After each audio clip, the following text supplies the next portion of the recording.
अस्सलाम वालेकुम, good morning and welcome to a brand new episode of Expresso. मैं हूं आपका होस्ट अली अनीक सैयद और मैं हूं हिना आदिल। उम्मीद है आप खैर खैरियत से होंगे और आपके आज के दिन का अच्छा सा आगाज़ हमारे साथ हो चुका होगा। जनाब, अगर अच्छा सा आगाज़ हो गया तो आप खुशनसीब हैं, क्योंकि जो वेदर चल रहा है ना इस टाइम, ये सबको थोड़ा थोड़ा सा तंग करना शुरू हो गया है। जैसे हम बात कर रहे थे कि वेदर चेंज हो रहा है, तो बाकायदा तौर पर वेदर अब चेंज हो गया है और महसूस कर रहे हैं सब लोग, गले में खराश है, फ्लू है। हमारे प्रोड्यूसर भी वेदर चेंज महसूस कर रहे हैं। हर दूसरा बंदा इससे मुतासर। अली, मुझे अपने गले में कुछ खराश भी महसूस हो रही है। एक तो इसकी रीजन स्मॉग भी है और वेदर जो चेंज हो रहा है वो भी है। तो आपने अपना ख्याल रखना है सारी सूरत हाल में, क्योंकि इस तरह के मौसम में ही डिफरेंट जो वायरल इन्फेक्शंस हैं वो फैल जाते हैं और हम उनका ख्याल नहीं करते, बहुत लाइट लेते हैं और उसके बाद हम बीमार होकर एक हफ्ते के लिए पड़ जाते हैं बेड पर। तो इसके लिए ज़रूरी है कि गर्म मशरूबात जो है उनका इस्तेमाल करें, कहवा लें, और जैसे हम आपको ताकीद करते हैं कि स्मॉग क्योंकि चल रही है तो आपने मास्क ज़रूर पहने। बिल्कुल, और ये अक्टूबर का महीना जो है ये ख़ास तौर पर ध्यान रखने वाला महीना होता है, क्योंकि इसमें जो आपकी फ़ज़ाई आलूदगी का इंडेक्स है वो भी ऊपर चला जाता है और ये 500 भी हिट करने लगता है। दुनिया में पहले नंबर पर हम आने लग जाते हैं फ़ज़ाई आलूदगी में, स्पेशली लाहौर में। फिर कराची का भी नंबर आ जाता है, दीगर शहर भी इसकी लपेट में आ जाते हैं। तो आपने ख़ास ख्याल रखना है, एक ही महीने में बहुत सी चीज़ें एक साथ हमलावर होती हैं, जिसमें डेंगू शामिल है, स्मॉग शामिल है। इसलिए मास्क पहने और कोशिश करें कि अपने इर्द गिर्द एनवायरनमेंट का भी ख्याल रखें ताकि डेंगू से भी बचत की जा सके। घरों में स्प्रेज करवा लें पहले से ही, और बहुत से घरों में मैंने होते हुए भी देखे हैं, है ना। अभी रिसेंटली हम जिस इलाके में रहते हैं वहाँ पर ना सिर्फ हुकूमती स्प्रेज किए जा रहे हैं, लोग अपने तय भी करवा रहे हैं, है ना। हम देखते हैं कि वेदर चेंज की तो हमने बात की है, लेकिन एक चेंज और आया है। वो क्या? और वो ये है कि हम इस वक्त जो खेल के मैदान में सबकत ले जाते हुए दिखाई दे रहे हैं। अभी नहीं कहें, अभी कुछ भी नहीं कहें, अभी कुछ भी कहना कबल अज़ वक्त पहला दिन है, चले खुश हो। पहले दिन का अच्छा वैसे आपने सही बात की है कि अच्छा इख्तिताम जो वो हुआ है मुल्तान टेस्ट आगाज हुआ है। हाँ बिल्कुल, मुल्तान टेस्ट के पहले रोज पाकिस्तानी बैटर्स जनाब हमें डटे हुए दिखाई दिए और इंग्लैंड के खिलाफ 4 विकेटों के नुकसान पर 328 रन बना लिए जी शाहीन्स ने। और अगर हम बात करें कारकर्दगी की, तो जनाब हमारे जो कैप्टन है शान मसूद अली, बेहतरीन कारकर्दगी 150 जनाब। अब्दुल्ला शफीक की सेंचुरी हो गई। इसके साथ साथ अगर बात की जाए बाबर का, वो जो एक फेज चल रहा है ना, वो उससे नहीं निकल सके। 17 मैचेस हो चुके हैं, अभी तक बाबर जो है 50 नहीं बना सके और ये 17 मैचेस टेस्ट मैचेस की बात कर रहे हैं, आउट ऑफ फॉर्म ही दिखाई दे रहे हैं, आउट ऑफ फॉर्म दिखाई दे रहे हैं। लेकिन चले, कुछ ना होने से कुछ होना बेहतर है। इस वक्त हम देख रहे हैं शान मसूद जो है वो कैप्टेंसी की जो रिस्पॉन्सिबिलिटीज हैं उनको ठीक तरह से अदा करने की कोशिश कर रहे हैं। इस वक्त वो क्रीज पर मौजूद हैं, उनके साथ नसीम शाह और साउथ शकील जो हैं वो मौजूद हैं जनाब। और नसीम शाह और साउथ शकील ने आज के खेल का, दूसरे दिन के खेल का आगाज करना है 10 बजे के करीब मैच होगा। हम इसमें पूरी डिटेल्स पर बात करेंगे। नहीं, वैसे कल हमें जो इंग्लिश क्रिकेटर्स हैं ना थोड़े परेशान दिखाई दिए वेदर की वजह से, मौसम ने उन्हें भी अफेक्ट किया है जी। वहाँ पे गर्मी थी और उन्हें मुश्किलात जो है ना वो पेश आई। डेफिनेटली हम इस पर बात भी कर रहे थे कि मौसम मुतासिर कर सकता है उन्हें, क्योंकि वो एक ठंडे जगह से आ रहे हैं और जब वो मुल्तान में जाएंगे उनके ऊपर ये वेदर का प्रेशर था, हम पर वैसे ही प्रेशर होता है। हम किसी भी चीज का प्रेशर ले लेते हैं। आपकी बात का प्रेशर लिया जा सकता है, किसी के कुछ कहने पर प्रेशर लिया जा सकता है, अपनी अच्छी कारकर्दगी का प्रेशर लिया जा सकता है और फिर अपनी नाकिस कारकर्दगी का प्रेशर लिया जाता है। हम एक प्रेशर में रहने वाली कौम, बहैसियत कौम, हमें प्रेशर से डील करना आना चाहिए। शायद इसको निसाब में शामिल करने की जरूरत है। अच्छा, और कल की पिच पर भी बड़ी बातें हुई हैं भाई। जो इंग्लिश क्रिकेटर्स हैं वो कह रहे हैं कि ये जो पिच है,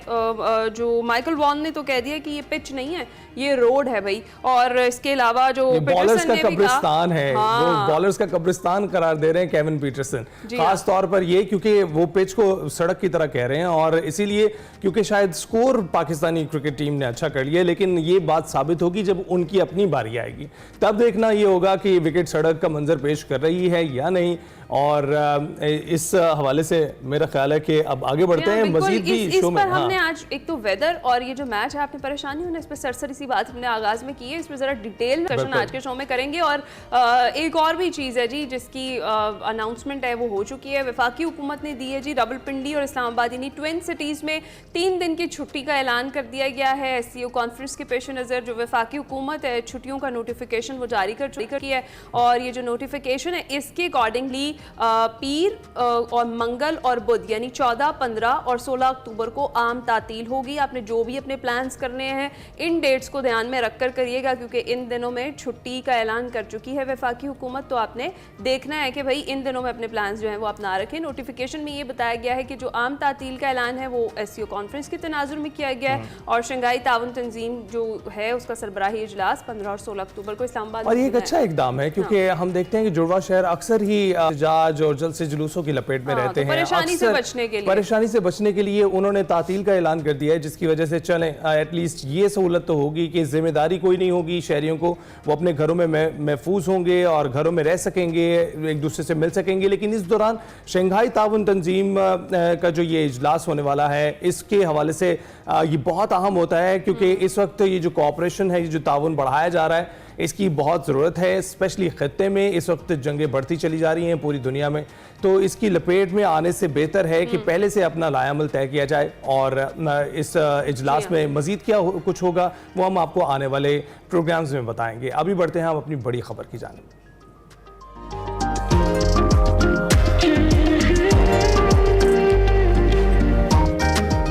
मेजर अपडेट यही थी कि फ़लस्तीनियों से इज़हार यकजहती के लिए वाले सदर में ऑल पार्टीज़ कॉन्फ्रेंस जो है उसका इनेकाद किया गया था। तमाम जो पार्टीज़ हैं उन्होंने शिरकत की थी इस कॉन्फ्रेंस में, और ये जो फ़लस्तीन पर हुकूमत की जानिब से APC बुलाई गई थी, इसमें तहरीक इंसाफ जो है उसने शिरकत नहीं की। बाकी दीगर जो पार्टीज़ हैं उनकी जानिब से शिरकत ज़रूर की गई और बात की गई, मसला फ़लस्तीन के हल के लिए बात की गई थी और ये सूरत हाल थी कल की। और ज़रा सियासी मंजरनामे पर नज़र डालें तो अली अमीन गंडापुर हमेशा पिछले कुछ दिनों की तरह से आज भी खबरों में हैं जनाब, वो रूपोशी पर उनके सवालात अब उठते जा रहे हैं और सियासी जो मुखालिफिन हैं उनके साथ वर्कर्स भी अली अमीन गंडापुर को आड़े हाथों लिए हुए हैं और वो इल्ज़ाम लगा रहे हैं कि अली अमीन गंडापुर पर दोनों साइड जो है ना वो दोनों साइडों से खेल रहे हैं। हाँ, तर्जुमान KP हुकूमत जो बैरिस्टर सैफ हैं उनका ये कहना है कि अली अमीन छुपे नहीं थे, बल्कि ये वज़ीर आला की हिकमत अमली थी। इससे बड़ा कोई झूठ नहीं कि अली अमीन गंडापुर एस्टेब्लिशमेंट से राब्ते में है। और दूसरी तरफ अडयाला जेल में अक्टूबर तक तमाम मुलाकातों पर 18 अक्टूबर तक पाबंदी आयद कर दी गई है और ये पाबंदी सिक्योरिटी वजूहात की बुनियाद पर की गई है। और ये अब तासुर दिया जा रहा है, पैदा हो गया है कि शायद मुलाकातों पर पाबंदी के जो ये फैसले के पीछे ये वाक़यात हैं। इसके अलावा फ़लस्तीन पर इसराइली जारहियत का 1 साल मुकम्मल होने के बाद फ़लस्तीनियों से इजहार यकजहती के लिए ऐवान सदर में ऑल पार्टीज़ कॉन्फ्रेंस का जिस तरह इन्होंने बताया वो मुनक्किद की गई। और ये ख़ास तौर पर देखा ये गया है कि ये जो कॉन्फ्रेंस है जो मुनक्किद की गई है, इसमें कुछ ऐसे मनाजिर देखने में आए जो अभी हम देख रहे थे कि काफ़ी अरसे से इसकी अदम मौजूदगी थी, यहाँ इत्तफाक़ राय होता हुआ दिखाई नहीं देता था। लेकिन अभी सिर्फ तहरीक इंसाफ की अदम मौजूदगी है और बाकी तमाम जो जितनी भी पार्टीज़ हैं उनके लीडर्स हैं वो एक ही तस्वीर में दिखाई दे रहे हैं। PTI ने रीज़न भी दिया है कि उन्होंने शिरकत क्यों नहीं की। वो ये कहते हैं कि जी इस वक्त PTI का कोई मरकज़ी रहनुमा इस्लामाबाद में मौजूद ही नहीं है। अब सवाल यहाँ पे ये है कि क्या ये तौजीह दुरुस्त है, क्या ये वजह दुरुस्त है, क्या PTI के पास भी एक मौका नहीं था कि वो एक मेन स्ट्रीम पार्टी के तौर पर अपनी शमूलियत देती, और उसका PTI को अब देखते हैं कि इस शमूलियत ना करने का नुकसान कितना होगा। और एक APC के बाद तस्वीर भी काफ़ी सारी सामने आई, उनमें से तमाम लीडरान की जो तस्वीर है उसका चर्चा है जी। ये तस्वीर आप देख सकते हैं। हाँ, अभी एक बार फिर से दिखाते हैं, ये तो चलते हुए है, कुछ बैठे हुए भी मनाजिर में आप देख सकते हैं कि नवाज शरीफ भी मौजूद हैं, सदर जरदारी भी मौजूद हैं, उनके साथ वजीर आजम शहबाज शरीफ भी मौजूद है, मौलाना भी मौजूद हैं, बिलावल भुट्टो भी मौजूद हैं और जो हमारे नायब वजीर आजम हैं इसहाक डार वो भी इस तस्वीर में नजर आ रहे हैं। तमाम बड़े अफसरान, तमाम पार्टी लीडरान इस वक्त हमें न रहे हैं इस तस्वीर में और यकजहती का एक पैगाम जो उन्होंने दिया है एक खास मौजू के लिए, एक खास मकसद के लिए उन्होंने दिया है। लेकिन इसके साथ साथ इसको आईनी तरमीम से भी अली जोड़ा जा रहा है। बिल्कुल बिल्कुल, यही मैं बताने वाला था अपने नाज़रीन को कि आईनी तरमीम और इसके अलावा फ़लस्तीन से यकजहती का इजहार करने के लिए। तो फ़लस्तीन से यकजहती तो मौजू बुनियादी मौजू था, आईनी तरमीम इसमें देख सकते हैं हम कि वो हमारे बात कर लेते हैं इस पर डिटेल में। माजिद निज़ामी साहब हमारे साथ मौजूद हैं। अस्सलाम वालेकुम माजिद निज़ामी साहब, गुड मॉर्निंग, कैसे हैं आप? जी वालेकुम सलाम, बहुत शुक्रिया जी, थैंक यू।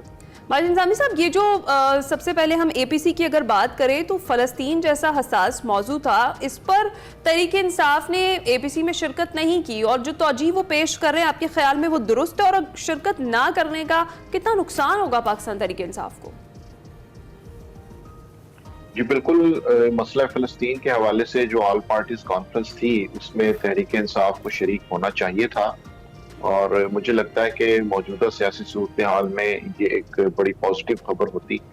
लेकिन चूंकि सूरत हाल दोनों अतराफ से इस हद तक कशीदा है कि उसके अंदर तहरीक इंसाफ ने जो वजह बताई है वो भी थोड़ी सी समझ में नहीं आने वाली है, क्योंकि इस हवाले से 24 से 48 घंटों के अंदर ही ये सारा कुछ प्लान हुआ था और तमाम बड़े सियासी जमातों के सरबराहान ने मिलकर ये फैसला किया था कि हमें एक मुतफिका लाहे अमल बनाना चाहिए और एक दुनिया को पैगाम देना चाहिए। तो इसलिए अगर हम उस ऑल पार्टीज कॉन्फ्रेंस की कार्रवाई को देखें, उसमें बड़ी स्पेसिफिक बात हुई फ़लस्तीन से मुतल्लिक, जो कि बड़ी खुशाइंद है कि तमाम सियासी जमातों के मुख्तलिफुल ख्याल लोग वहाँ पे मौजूद थे, लेकिन उन्होंने टॉपिक से हटते हुए कोई गुफ्तगू नहीं की। तो इससे हमें यह पता चलता है कि बहरहाल पाकिस्तानी सियासत के अंदर कुछ ऐसे मौज़ूआत मौजूद हैं आज भी कि जिनके ऊपर अगर सियासी जमातें बैठे तो वहां पे बात हो सकती है, और इसी को कंटिन्यू करके अगर हम आगे लेके जाएं तो फिर बाकी मौज़ूआत के ऊपर भी बात की जा सकती है। सो ये पाकिस्तान की पॉलिटिक्स के अंदर जो बड़ी नेगेटिव चीजें हो रही थी उसमें मुझे लगता है कि एक बड़ी पॉजिटिव डेवलपमेंट है कि जिसके अंदर तमाम लोगों ने साथ बैठकर बात की और किसी ना किसी कंसेंसस पे पहुंचे। तो होना तो ये चाहिए था, बड़ा खुशाइंद होता। बिल्कुल माजिद, तारीख में तहरीक इंसाफ भी उसमें शरीक होती। बिल्कुल माजिद, ये बताइएगा कि इस वक्त हम देख रहे हैं कि मौलाना नजर आ रहे हैं तस्वीर में, और वो खास तौर पर नवाज शरीफ, सदर जरदारी, शहबाज शरीफ के साथ नजर आ रहे हैं, वजीर आजम के साथ। तो ये बताइएगा, ये एक पैगाम भी एक तरह से मिल रहा है कि जैसे वो उनके साथ है। आपको लग रहा है कि वो राम कर लेंगे इस बार मौलाना को? देखिए, ये आईनी तरमीम के हवाले से तो बड़ा अहम सवाल इसलिए भी है कि ऑल पार्टीज कॉन्फ्रेंस के साथ जो एक साइड लाइन मीटिंग हुई उसमें ये तस्वीर सामने आई, और कौमी असम्बली का स्कोर कार्ड अगर हम देखें उसमें मौलाना फजलुर रहमान के जो नंबर्स हैं उनकी बड़ी इंपॉर्टेंस है। ये बात दुरुस्त है कि 63A का फैसला आ चुका है और अब लोग हॉर्स ट्रेडिंग करते हुए पार्टी डायरेक्शन से आगे बढ़ते हुए उसके खिलाफ भी वोट दे सकते हैं, लेकिन इसके बावजूद अगर मौलाना फजलुर रहमान साथ आते हैं बतौर पार्टी, उसका एक डेफिनेटली इम्पैक्ट होगा। तो इसीलिए कोशिश की जा रही है कि उन्हें इस चीज में शामिल किया जाए। लेकिन मामला यह है कि वो जो आईनी तरमीम का मुसव्विदा है या जो मुजव्विजा निकात हैं, एक तो अभी सामने नहीं आ रहे, दूसरा यह है कि उनके ऊपर इनडोर डिस्कशन की जा रही है, क्योंकि पहले जो नुकात सामने आए थे उसमें 2-3 पर मौलाना फजलुर रहमान का और उनकी जमात का बड़ा सख्त इख्तिलाफ था कि इन चीजों को आइन में नहीं होना चाहिए। दूसरा यह कि सियासी जमातों में मौलाना फजलुर रहमान की खुसूसन हम बात करें तो जस्टिस काजी फायज ईसा जो कि चीफ जस्टिस ऑफ पाकिस्तान है, उनके मुस्तकबिल के हवाले से भी बड़े क्वेश्चन मार्क्स हैं कि क्या उन्हें कंटिन्यू करना चाहिए या नहीं करना चाहिए। तो ये वो चीजें हैं कि जिनका अभी जवाब आना बाकी है, और मौलाना फजलुर रहमान बड़ा जी ये कि वो इस मामले पर, आईनी तरमीम के मामले पर जल्दबाजी नहीं कर रहे, वो जल्दी में नहीं है। वो ये कहते हैं कि 18वीं तरमीम पर 9 महीने जो है वो डिस्कशन हुई थी, तो फिर इस पर हुकूमत को इतनी उजलत क्या है? तो ऐसी सारी सिचुएशन में क्या ये मान लेना दुरुस्त है कि हुकूमत के साथ हैं या हुकूमत ने उन्हें राम कर लिया है? जी बिल्कुल, जिस तरह से इस प्रोसेस को इनिशिएट किया गया था, इसकी शुरुआत इस ऐसे तरीके से हुई थी कि जो बिल्कुल सियासी तौर पे मुनासिब नहीं था। जिस तरह से जल्दबाजी की गई, कौमी असम्बली का इजलास बुलाया गया, मुलतवी किया गया, फिर बुलाया गया, उसको डिले किया जाता रहा, फिर मुलाकातें चलती रही। समझ नहीं आ रही थी कि ऐसा कौन सा सरप्राइज है कि जिसके ऊपर इत्तेहादी सियासी जमातों को साथ लेके चलना है। सो वो जो एक इनिशियल प्रोसेस था उसने इस पूरे के पूरे मामले के ऊपर सवालिया निशानात खड़े कर दिए, जिसकी वजह से अब तमाम सियासी जमातें इसको बड़ा देख भाल के फूंक के कदम रख रही हैं। उसकी वजह ये कि इस वक्त जो सियासी माहौल है वो इस हद तक कशीदा है या उसके अंदर इस हद तक गर्मी है कि जो सियासी जमात भी अपने मौजूदा स्टांस से डिफरेंट फैसला करेगी तो या तो उसको को बड़ी मजबूत रीजन देनी पड़ेगी, दलाइल देने पड़ेंगे अपने कारकुनान को, या फिर उसका नुकसान उन्हें होगा। तो यही वो पॉइंट है कि जो इस वक्त सियासी जमातों के हवाले से, खुसूसन मौलाना फजलुर रहमान के हवाले से किया जा रहा है कि क्या वो अपने स्टेटेड पॉइंट से हटेंगे या वो अपने उसी नुक्ते के ऊपर मौजूद रहेंगे, क्योंकि इसकी कॉस्ट बहुत ज्यादा है। तो माजिद, ये भी देख रहे हैं कि हम मुस्लिम लीग नून के रहनुमा ये कहते हुए सुनाई दे रहे हैं कि अब तहरीक इंसाफ के कारकुन जो हैं वो मायूस हो चुके हैं और इस वक्त हमें उनसे कोई ख़तरा नहीं है। जो आप कह रहे हैं कि सियासी तौर पर चार्ज है, वो तो ये कह रहे हैं कि चार्ज जो था वो हमने काबू कर लिया है और ख़त्म हो गया है। ऐसा कोई जो अपोजिशन की तरफ से तहरीक इंसाफ की जानिब से जो रोड़े अटकाए जा रहे थे उनकी राह में, अब कोई रोड़े नहीं है और अब हमने देखा फिर उसके बाद मौलाना की तस्वीर भी आ गई। जी, ये बात बिल्कुल दुरुस्त है। उसकी वजह यह है कि अपोजिशन में खसूसन तहरीक इंसाफ की जानिब से जिस तरह से एहतजाजी तहरीक को लीड करना चाहिए था या उसकी एक टाइमलाइन बननी चाहिए थी, वो नहीं बन पा रही। ये बात दुरुस्त है कि उनका कारकुन बहुत जज्बाती है, लेकिन हमने इस्लामाबाद के मुजाहरे में भी देखा कि उनकी तादाद कोई इतनी ज्यादा नहीं थी। हम उनको 5,000, 6,000, मैक्सिमम 10,000 कह सकते हैं, इससे ज्यादा तादाद नहीं थी। तो इसलिए जो तहरीक इंसाफ की एहतजाजी तहरीक है वो अभी वो रुख इख्तियार नहीं कर पाई कि हुकूमत उसके दबाव में आए।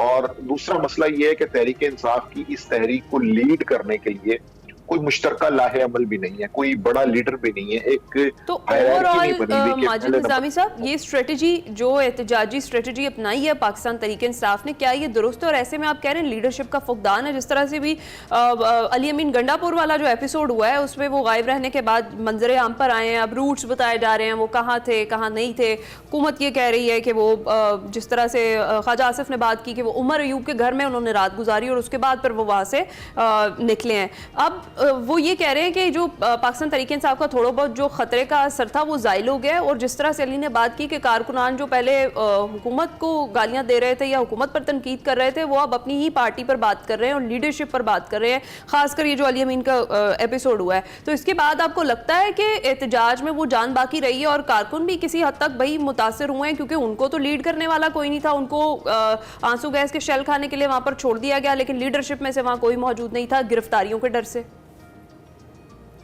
जी बिल्कुल, ये नुक्ता बहुत इंपॉर्टेंट होता है जब भी कोई अपोजिशन जमात अपना एहतजाज प्लान कर रही होती है, और इसका बिल्कुल नेगेटिव इम्पैक्ट भी होता है।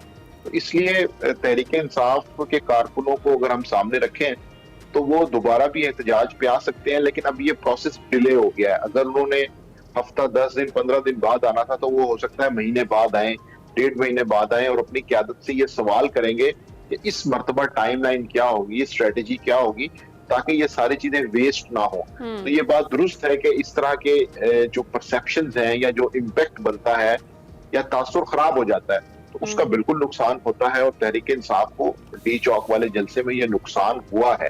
और मेरा ख्याल है कि उसको उसकी भरपाई के लिए उनको एक बेहतर स्ट्रेटेजी बनानी है। अच्छा माजिद, ये भी हम देख रहे हैं कि एक स्ट्रेटेजी तो उनकी ये भी है तहरीक इंसाफ वालों की कि वो कहते हैं कि हमारी कोई क़यादत ही नहीं थी इस्लामाबाद में, लेकिन इस वक्त जो सूरत हाल तहरीक इंसाफ के लिए दिखाई दे रही है, ये भी मुमकिन है कि कोई इस वक्त रिस्पॉन्सिबिलिटी लेने को तैयार नहीं है। हम देख रहे हैं केपी से वजीर आला जो है काफिला लेके चलते हैं और वो खुद ही काफिले से गायब होते हैं, और फिर हम देखते हैं कि हर जलसे जुलूस में वो लेट होते हैं। तो कोई ऐसी स्ट्रेटजी भी है जिसमें हमें नजर आ रहा है कि तहरीक इंसाफ का कोई भी रहनुमा इस वक्त कोई भी जिम्मेदारी लेने को तैयार नहीं है? जी बिल्कुल, मुझे लगता है कि तहरीक इंसाफ के कारकुनान को ये समझना पड़ेगा कि ये कोई लश्कर कशी नहीं है, ये कोई जमाना कदीम की जंगें नहीं है कि जिसमें एक मैदान में 2 लश्कर इकट्ठे होके तो फैसला कर लेते हैं। पॉलिटिकल प्रोसेस में, जमहूरियत में आपको एक एक करके स्टेप बाय स्टेप अपनी मकासद को हासिल करना होता है। तो इसलिए ये तसव्वुर कर लेना कि इमरान खान की कॉल पे लोग डी चौक आएंगे और उस वक्त तक वापस नहीं जाएंगे जब तक इनकलाब नहीं आएगा, तो ये महज जज्बाती स्टेटमेंट्स हैं, इनका ग्राउंड रियलिटी से कोई ताल्लुक नहीं होता। तो ये पार्टी क़यादत को तो इस चीज की समझ बूझ है, लेकिन कारकुन जो है वो इस हद तक जज्बाती है कि वो इस चीज को समझ नहीं पा रहा। और अगर तहरीक इंसाफ का वर्कर इस चीज को नहीं समझेगा तो फिर वो अपने किसी भी गोल को अचीव नहीं कर सकेंगे। तो उनको भी एक स्टेप पीछे आते हुए अपनी हिकमत अमली को बेहतर करने की जरूरत है, क्योंकि इस तरह के मामलात से अगर वो लेके चलेंगे तो एक तो तहरीक का इम्पैक्ट खराब होगा, दूसरा सेंटर के ऊपर कोई दबाव भी नहीं आएगा। और जब ये 2 चीजें नहीं होगी तो ना तो इमरान खान को कोई फायदा होगा और ना उनकी पार्टी को कोई फायदा होगा। और माजिद सामी साहब, जिस तरह आप बात करें वर्कर, तो फिर किसी का भी वो नहीं दिखाई दे रहा, क्योंकि पाकिस्तान तहरीक इंसाफ की अगर बात करें तो वो लीडरशिप का फुकदान है। इस तरह से गवर्नर भी कल बात करते हुए दिखाई दिए पाकिस्तान पीपल्स पार्टी से, वो भी ये भी कह रहे थे, गवर्नर पंजाब ने कहा कि भाई ये जो सिचुएशन सारी बन रही है, वर्कर तो हमारा भी बड़ा हमारा वोट बैंक जो है वो इससे मुतासिर हो रहा है। बात तो खैर वीसी के मामले पर डिस्कशन हो रही थी, लेकिन इन दी एंड मौजू जो है वो यही बन जाता है। तो क्या बात करते हैं, पहले वो सुन लेते हैं फिर बात करते हैं। ये पीपल्स पार्टी का जो अलायंस है ये किसी मोहब्बत या शौक का अलायंस नहीं है, ये पाकिस्तान की मजबूरी का अलायंस है। पंजाब में हम क्यों कमजोर हुए? सबसे बड़ी हमें कमजोरी उस वक्त लगी जब मुस्लिम लीग नून के साथ मिल के हम बैठे, हमने अलायंस किया। लेकिन पीपल्स पार्टी क्यों बैठी नून लीग के साथ?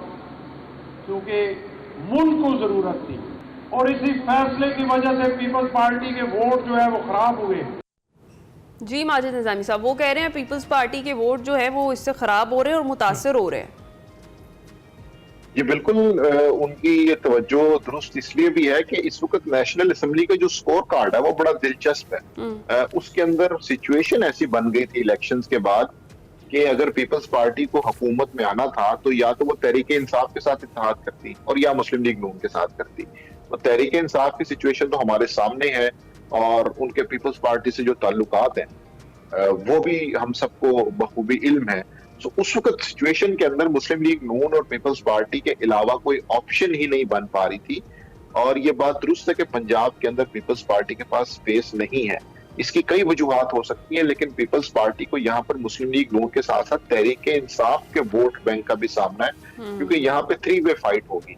तो यहाँ पर पीपल्स पार्टी की जो मुश्किलात हैं उसका वो इल्जाम मुस्लिम लीग नून को दे तो सकते हैं, स्पेशली पंजाब में, लेकिन यहाँ पे पीपल्स पार्टी की तंजीम, उसका स्ट्रक्चर भी इतना मजबूत नहीं है।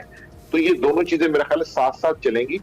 मुस्लिम लीग नून से तो शिकवा शिकायत किया जा सकता है, लेकिन पंजाब के अंदर स्पेशली पीपल्स पार्टी की जो तंजीम है, उनका स्ट्रक्चर है, वो इस काबिल नहीं है कि वो एक बहुत बड़ी तंजीम को, जमात को हैंडल कर सके। तो गवर्नर साहब की जो बात है वो जुज़वी तौर पे दुरुस्त है, लेकिन उसमें पीपल्स पार्टी की अंदरूनी कमियां और खामियां भी मौजूद हैं। नहीं तो आपको दिखाई दे रहा है आईनी तरामीम के लिए अक्टूबर का महीना सिलेक्ट किया गया, आखिर तक वो ये उम्मीद कर रहे हैं कि आईनी तरामीम हो जाएंगी, लेकिन इसमें हम देखते हैं कि एक जानिब तो हम APC हमने देखा इजलास, उसमें सब इकट्ठे बैठे, और दूसरी जानिब यहाँ पर पार्टी लाइन्स भी ली जा रही हैं दोनों पार्टीज़ की जानिब से कि इनकी वजह से ये हुआ, उनकी वजह से वो हुआ। तो आपको लगता है कि ये इत्तफाक़ राय अक्टूबर के आखिर तक हो जाएगा? जी बिल्कुल, इत्तफाक़ राय से पहले हम अगर इसकी माजी करीब में हिस्ट्री को देखें तो ये सारा मसला इनिशिएट किया गया आजम नज़ीर तारड़, जो कि मुस्लिम लीग नून के वज़ीर कानून है, और वज़ीर दाखिला मोहसिन नकवी की जानिब से, और फिर वो मामला संभल नहीं सका। वो फेज जो है बड़ा तल्ख रहा, उसके अंदर मुस्लिम लीग नून को या पीपल्स पार्टी को कोई फायदा नहीं हो सका। इसलिए अब हमने देखा है कि वो चीजें चेंज हुई हैं और अब बिलावल भुट्टो इस पूरी कैंपेन को लीड कर रहे हैं।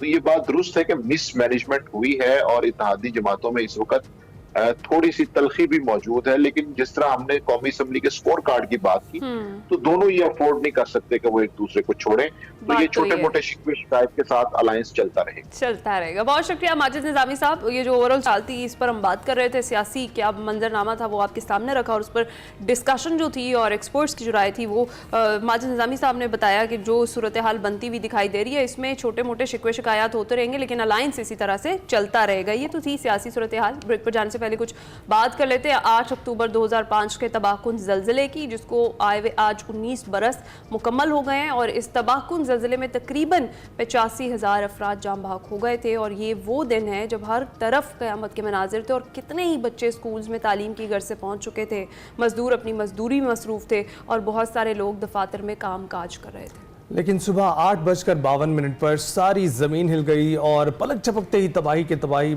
मनाजिर आप देख सकते हैं इस वक्त भी अपनी स्क्रीन पर।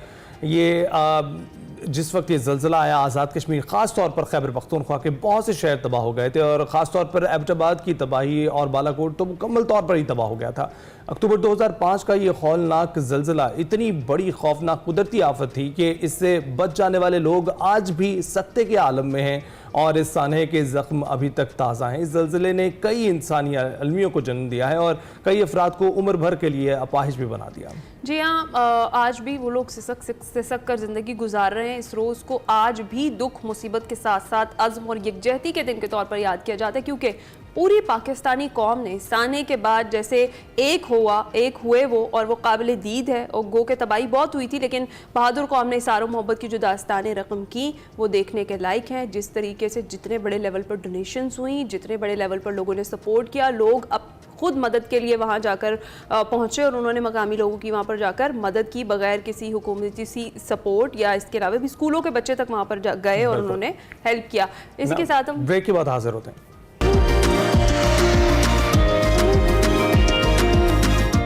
Welcome back. है ना, बहुत से लोग इस पर बातचीत करते रहते हैं कि क्यों ना स्क्वॉश को अपना कौमी खेल बना लिया जाए, क्योंकि बहुत से खिलाड़ी हैं ऐसे जो स्क्वॉश खेलते हैं। हमारी एक तारीख है स्क्वॉश में। पाकिस्तान में स्क्वॉश का ऐसा ज़बरदस्त टैलेंट मौजूद है कि दुनिया भर में जहां भी स्क्वॉश चैंपियनशिप हो वहां पाकिस्तानी छा जाते हैं। और अब स्वीडन में होने वाली Nordic junior open squash championship Pakistan की मैविश अली ने जीती है और फाइनल में मैविश ने फ्रांस की सेकंड सीड कियारा बोलिंगर को शिकस्त देकर फतह का ताज अपने सर पर सजा लिया है। जी हाँ, खेल के दौरान मैविश ने फैसला कुन मुकाबला 3-0 से अपने नाम किया है। इससे कबल नॉर्डिक ओपन के ग्रुप डी मैचेस में मैविश ने पहली कामयाबी नॉर्वे की हरीफ के खिलाफ हासिल की। फिर उन्होंने डेनमार्क की कामिला थेमिसन को भी 3-0 से शिकस्त दी। क्वार्टर फाइनल में मैविश ने इंटरेस्टिंगली अपनी ही बहन महानूर अली को सख्त मुकाबले के बाद हराया, जबकि सेमीफाइनल में बेल्जियम की हरीफ को शिकस्त देकर वो फाइनल में पहुंची। और ये जो नॉर्डिक ओपन में उनकी बहनों ने भी शानदार कारकर्दगी दिखाई है। सहरिश चौथी और महानूर 5वीं पोजीशन पर आई हैं। मैविश हमारे साथ ही मौजूद है, उनसे बात कर लेते हैं। अस्सलाम वालेकुम मैविश, चैंपियन स्क्वॉश प्लेयर हैं जनाब, आप कैसी हैं? Good morning. अस्सलाम वालेकुम, गुड मॉर्निंग। अच्छा, सबसे पहले तो ये बताइए कि ये जो स्वीडन में होने वाला टूर्नामेंट था ये कैसा था, और स्पेशली आपकी अपनी सिस्टर्स भी इसी कंपटीशन में मौजूद थी, उनके साथ खेलना कैसा लगा और चैंपियन बनकर आपको कैसा फील हो रहा है? ये टूर्नामेंट मेरे लिए थोड़ा सा होता है पजल टाइप था। अच्छा। क्योंकि इसमें हमारे पहले ग्रुप्स बने थे, जिसमें मैं ग्रुप डी में थी, मेरी कोई सीडिंग भी नहीं थी।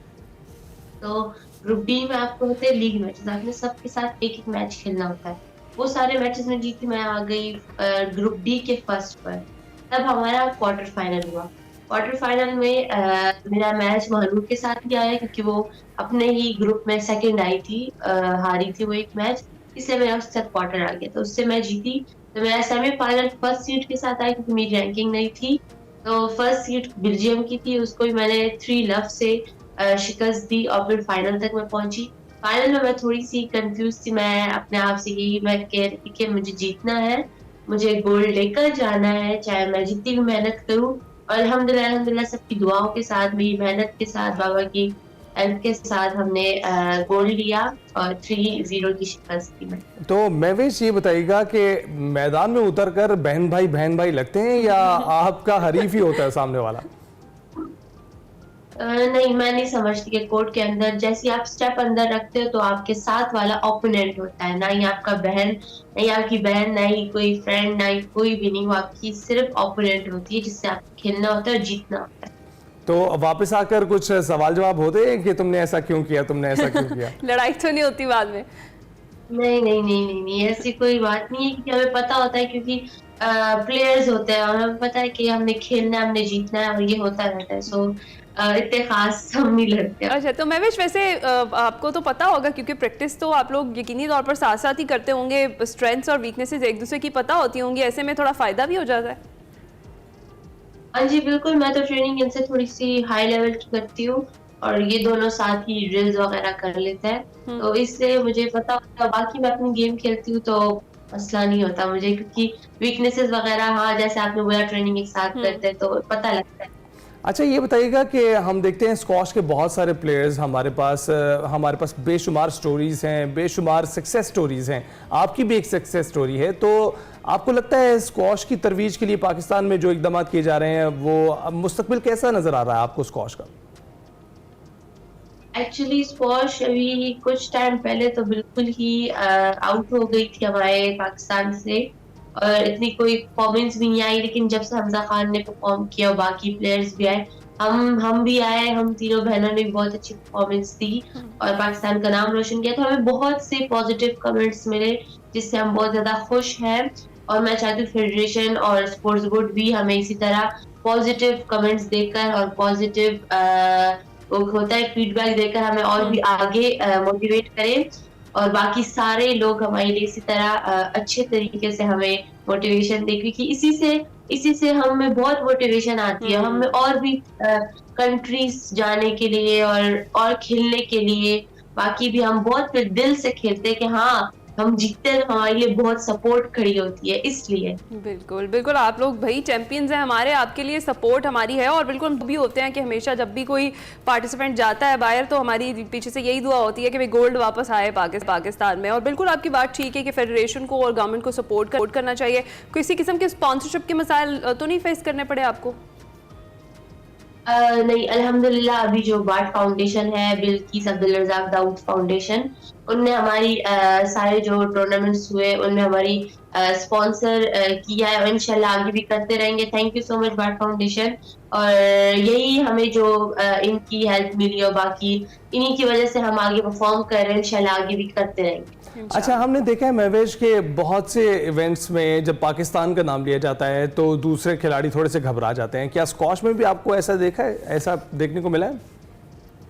एक्चुअली बहुत देखा है, क्योंकि जैसे ही हम जाते हैं हम कहते हैं हम पाकिस्तान से हमारा फ्लैग देखते हैं या फिर इस तरह कहते हैं ओ पाकिस्तान, तो थोड़ा डर भी जाते हैं, क्योंकि हमारे पाकिस्तान के बारे में ये कहा जाता है कि हमारे स्ट्रोक्स, हमारे टेक्निक्स बहुत जबरदस्त है और हम मतलब खेलते बिल्कुल जज्बाती होकर खेलते हैं तो इसलिए मतलब बहुत ज्यादा मतलब वो एक्साइटेड होते हैं खेलने के लिए, डरे भी होते हैं, तो ये हमें मेरे लिए एक प्लस पॉइंट है, मैं फायदा उठा लेती हूँ कभी कभी। ये अच्छा है भाई, आप जैसे प्लेयर्स ने ये धाक बिठाई हुई है, ये डर जो है आप लोगों की वजह से ही है। अच्छा मुझे बताएं महवेश, जिस तरह से ये स्क्वॉश आप खेल रही हैं, आपकी दोनों बहनें भी खेलती हैं आपके साथ, फैमिली सपोर्ट कितनी ज़्यादा ज़रूरी होती है? और आप जिस तरह अभी अपने फादर का जिक्र कर रही थी, उनकी तरफ से आपको कितनी सपोर्ट मिली और इससे कितना फ़ायदा आपको हुआ, कितना मोराल आपका बुलंद होता है ये गेम खेलने के लिए और ख़ासतौर पर इस तरह के जो टूर्नामेंट्स हैं उनमें पार्टिसिपेट करने के लिए?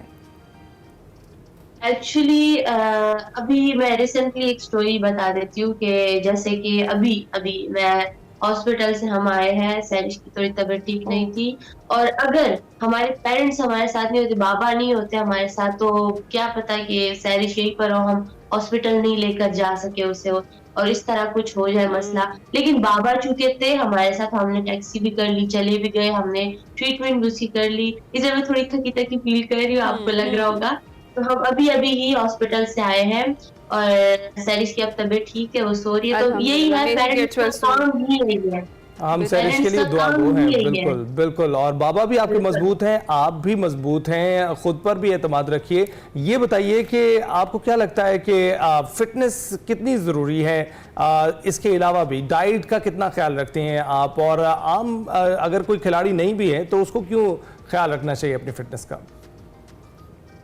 एक्चुअली आज के जनरेशन में ये है कि ज्यादातर जो लोग हैं वो हेल्थ का, अपनी फिटनेस का ख्याल नहीं रखते, क्योंकि वो लोग ज्यादा मसरूफ हो गए इलेक्ट्रॉनिक्स की चीजों में या फिर जॉब में मसरूफ हो गए बहुत सी, मतलब वो खासकर वुमेन, वो लोग तो मतलब होता है घर में ही रहते हैं, ना ही कुछ करते हैं।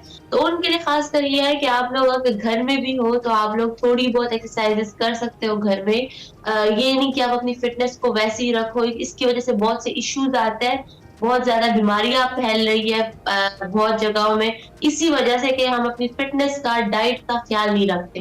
हमारी हेल्थ सबसे पहले आती है, उसके बाद सारे काम, सारी जॉब, सब कुछ आता है। तो हमने सबसे पहले अपनी हेल्थ का ख्याल रखना है। और जिस तरह मैं हूँ, मैं फिटनेस बहुत ज्यादा करती हूँ, 5 घंटे हम टोटली खेलते हैं, उसमें मेरी 2 घंटे फिटनेस की होती है, 1 घंटा जिम, 1 घंटा मेरी कोर्ट में फिटनेस होती है। तो ये है कि आपने हर चीज को साथ लेकर जाना। अगर डाइट सही नहीं हो तो आपको इंजरी का मसला होगा, आपको बहुत चीजें फेस करनी होगी, फिर आपको मतलब होता है ना कि बहुत वीकनेस फील होती है। तो डाइट और फिटनेस ऐसी चीजें के साथ लेकर जानी होती है, आप एक को ज्यादा या कम नहीं कर सकते बिल्कुल। और ये टफ कितना है, इतना बैलेंस करना अपनी रूटीन में हर चीज को, कितना मुश्किल है। आप इसके साथ साथ यकीनी तौर पर पढ़ भी रही होंगी, तो स्टडीज को और गेम को कैसे मैनेज करती हैं? अगर आप 5 घंटे या 6 घंटे तक ट्रेनिंग करती हैं, और ट्रेनिंग कितनी टफ होती है आपकी? एक्चुअली वीक में हमारे जो Saturday Sunday, Friday Saturday Sunday होता है वो हमारे लिए वो वीकेंड होता है बाकी लोगों के, लेकिन हमारे लिए वो स्टडीज का टाइम होता है। तो हम वो 3 दिन बिल्कुल निकाल लेते हैं अपनी स्टडीज के, जिसमें हम सिर्फ 1 घंटा या 2 घंटा हम खेलते हैं, उसके बाद हम घर जाके स्टडीज करते हैं। बाकी दिनों में भी हम 1 घंटा 2 घंटा स्टडीज कर लेते हैं। बाकी हमारी ऑनलाइन स्टडीज होती है जिसमें बहुत ज्यादा मुझे फायदा मिल रहा है और मैं अपने स्क्वॉश को भी साथ साथ लेकर जा सकती हूँ। और हाँ, टूर्नामेंट्स चले जाते तो उसमें भी थोड़ा सा हो आगे पीछे। और ये है कि महवेश, हम आपको गुड लक कहेंगे आपके आने वाले टूर्नामेंट्स के लिए। और उसके साथ हम ये देखते हैं कि ना सिर्फ महवेश, उनकी सिस्टर्स, बल्कि हमें ये मुबारकबाद उस वालिद को भी देनी चाहिए जो उनके साथ साथ हैं, ना सिर्फ इस टूर्नामेंट्स में बल्कि उनके हर कदम पर, उनकी पढ़ाई में उनको साथ रखे हुए हैं, उनके लिए मैनेज कर रहे होते हैं सब चीज़ें। महवेश, बहुत बहुत शुक्रिया हमसे बात करने के लिए। और है ना, फिटनेस का बहुत ख्याल रखना ज़रूरी है, उसकी वजह है क्योंकि मैं इन खिलाड़ियों से पूछता रहता हूँ अपने लिए, क्योंकि मुझे भी फिट रहना है और आप भी फिट रहिएगा। ब्रेक के बाद हाजिर होते हैं। Welcome back to Expresso. जिस तरह से प्रोग्राम के आगाज़ में हमने बदलते मौसम की बात की थी, तो जनश को ठंडी हवाएं चलना शुरू हो जाती हैं जैसे ही सर्दियों का आगाज़ होता है, उसकी वजह से फिर सेहत पे भी बड़े सारे मसले पैदा हो जाते हैं। खुश्क मौसम में जिसमें पानी की जो कमी है उसकी शिकायत पैदा होने लगती है और ड्राइनेस हो जाती है बहुत ज़्यादा स्किन पे। इसके साथ साथ जो इन्फेक्शंस हैं कुछ वो बढ़ जाती हैं, नज़ला, ज़ुकाम, इन्फ्लुएंज़ा, और गले में दर्द के साथ खांसी होती है, सीने में ठंडे के साथ जो है वो दर्द के मसाइल सामने आते हैं। सर्दियों में आम तौर पर जो एलर्जीज हैं और जो मौसमी बीमारियां, जो वायरल इन्फेक्शंस हैं, वो बहुत ज़्यादा बढ़ जाते हैं। और इस मौसम में दर्जा हरारत कम और हवा में खुश्की के यानी खुश्की जो है वो ज़्यादा हो जाती है, नमी जो है वो कम हो जाती है। और आपने ये वो ठंडी हवाएं नहीं समझनी जो फिल्मों में बताते कि ठंडी हवाएं चलना शुरू हो गई, म्यूजिक चलना शुरू हो गया। ये ठंडी हवाएं आपको बीमार कर सकती हैं। और इसके हवाले से मज़ीद तफसीलात हमने जानने के लिए रब्ता किया है। हमारे साथ मौजूद हैं हमारी special guest doctor Sadia Khalid, family physician है, उनसे ही तफसीलात जान लेते हैं। डॉक्टर साहब, बहुत शुक्रिया हमें ज्वाइन करने के लिए। कैसी हैं आप? मैं बिल्कुल ठीक ठाक, thank you so much for having me here. अच्छा, ये बताइएगा कि इस वक्त जो सर्द हवाएं चल रही हैं उनसे बचाव कैसे किया जा सकता है इमीडिएटली, जो इस वक्त की सूरत हाल है, क्योंकि बदलते मौसम में और जब सर्दी आ रही होती है ख़ास तौर पर कहा जाता है कि बहुत एहतियाती तदबीर अख्तियार करनी चाहिए। अच्छा देखिए, जैसे मौसम चेंज होता है तो वायरल इन्फेक्शंस के बहुत चांसेस बढ़ जाते हैं, जिसमें कॉमन कोल्ड है, इन्फ्लुएंजा है और कोविड तो है ही है। तो इन सब चीज़ों के लिए जो कॉमन कोल्ड है, विच इज़ वेरी कॉमन, इसके नाम से ही आप अंदाज़ा लगा सकते हैं। तो this is a viral infection which is cause bye rota virus. एक बड़ी कॉमन सी वायरस होती है जो कि कॉमन कोल्ड कॉज करती है। और जैसे हमारा मौसम बदलता है तो कॉमन कोल्ड के पेशेंट्स बहुत ज्यादा आना शुरू हो जाते हैं। कॉमन कोल्ड तक तो बात ठीक है because it's a mild illness, जिसमें नजला, जुकाम, खांसी और छींकों का आना जो है वो बहुत बेसिक सी अलामात होती हैं।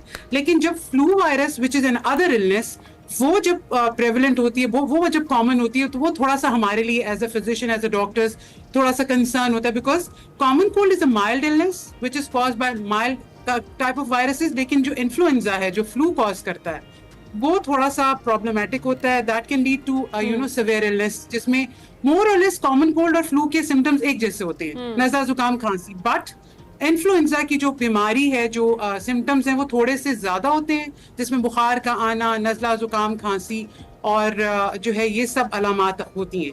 लेकिन कॉमन कोल्ड में नेजल सिम्टम्स हैं, आपके नाक की जो है वो छींके आना, नाक में बंद होना, नाक में आवाज चेंज हो जाना, बहुत ज्यादा स्टफीनेस होती है। लेकिन इन्फ्लुएंजा में ये होता है कि फीवर आ रहा है और थोड़ी सी कंडीशन ज्यादा खराब होती है। अच्छा, ये बताइएगा डॉक्टर साहबा कि इन्फ्लुएंजा के लिए शॉट्स भी लगाए जाते हैं, बहुत से लोग इससे बचने के लिए साल भर के लिए और गालिबन 6 माह के लिए ये शॉट्स मौजूद होते हैं। इससे कोई आपको मजीद कॉम्प्लिकेशंस पैदा हो सकती हैं? देखिए, कोई कॉम्प्लिकेशन नहीं। जो वैक्सीनेशन के जो फ्लू शॉट्स होते हैं ये बहुत इंपॉर्टेंट होते हैं, स्पेसिफिकली जो बुजुर्ग लोग हैं या जो बच्चे हैं। 6 months ऑनवर्ड्स हम कहते हैं कि जी फ्लू शॉट्स आप लगवा लें। द रीजन बीइंग कि जैसे मौसम चेंज होता है तो जो बुजुर्ग लोग हैं उनके अंदर ज्यादा खतरा होता है फ्लू को कैच करने का। और जब अगर खुदा न खास्ता उनको फ्लू हो जाता है तो complications can be pneumonia, chest infection. उससे बचने के लिए वी ऑलवेज रिकमेंड कि जो बुजुर्ग लोग हैं वो जरूर फ्लू शॉट्स लगवाएं, या वो लोग जो इम्यूनो कॉम्प्रोमाइज हैं, जिनकी किसी भी बीमारी की इम्यूनिटी लो है, इसमें आपके कैंसर के मरीज हैं, आपके पुराने डायबिटिक हैं, कार्डिक पेशेंट्स हैं, वो लोग जिनकी इम्यूनिटी लो है किसी पुरानी बीमारी की वजह से, उनको जरूर हम रिकमेंड करते हैं कि वो फ्लू शॉट्स लगवाएं। और this is the right time, जो आजकल आपका सीजन है, ये जो अक्टूबर का मंथ है, एंड ऑफ अक्टूबर तक सबको लग जाने चाहिए। ठीक है। और डॉक्टर साहब, इसके साथ साथ ये भी कहा जाता है कि जो फ्लू है या ये जो मौसमी जुकाम है, ये अपने टाइम से अपने डेज पूरे करके खत्म होगा, ये मिथ है या फिर इसमें कोई हकीकत भी और मेडिकेशन करनी चाहिए? और how person can differentiate between these two, जो कॉमन कोल्ड आप बात कर रही हैं और इन्फ्लुएंजा की आप बात कर रही हैं, कि उसे रियलाइज हो कि अब मुझे मेडिकेशन की तरफ जाना है तो मुझे डॉक्टर के पास जाना चाहिए?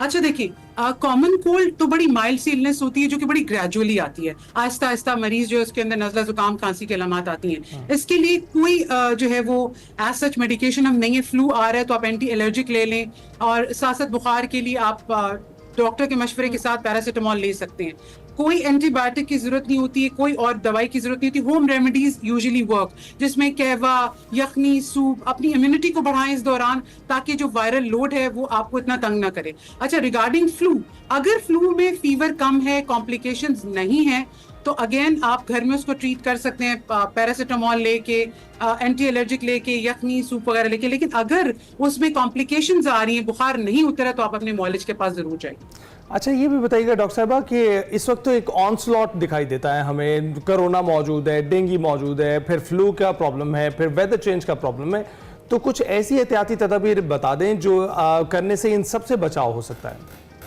देखिए, हैंड हाइजीन, जब हम सबसे ज्यादा इंपॉर्टेंट ये कहते हैं कि जब किसी को फ्लू, नज़ला जुकाम खांसी है, तो अपनी जो बेसिक हमने कोविड के लिए सिखाया था SOPs, उसको जरूर अपने दिमाग में रखें। अब उसमें क्या है कि अपने हैंड वॉशिंग, उसके बाद आपका जो है वो अपने रेस्पिरेटरी एटिकेट्स, अगर आपको खांसी, नज़ला जुकाम है तो प्लीज मास्क का इस्तेमाल करें। पब्लिक के अंदर खांसना, छींकना, ये बिल्कुल इसे अवॉइड करें। टिश्यू पेपर, रुमाल का इस्तेमाल करें, नहीं तो अपनी एल्बो को आगे रख लें, क्योंकि जितनी आप रेस्पिरेटरी से जितना आप छींक रहे हैं, आप अपने सारे वायरस जो है वो दूसरे लोगों में ट्रांसमिट करें। तो अनफॉर्चुनेटली ये जितने वायरल इलनेस होते हैं, कंटेजियस होते हैं। तो SOPs वही है जो हमारे कोविड के।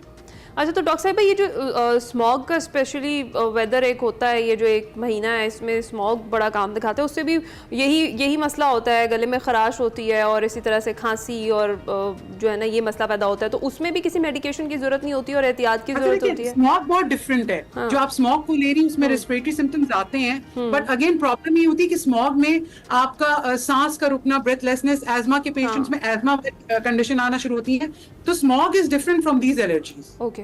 अच्छा, ये डॉक्टर साहब, स्मॉग के मुतालिक मेरा सवाल है कि मुझे प्रॉब्लम ये होना शुरू हो जाती है कि मैं खांसता रहता हूँ मुसलसल, वो ऐसे महसूस होता है कि मेरे लंग्स उसको पुश आउट कर रहे हैं बहुत, और ये थोड़ी देर के लिए नहीं होता, वो तकरीबन 30 दिन तो मुझे लगते हैं इससे रिकवर करते हुए। तो इस सूरत हाल में ऐसे जो लोग हैं जो इससे सामना करते हैं, उनको क्या एहतियाती तदाबीर करनी चाहिए?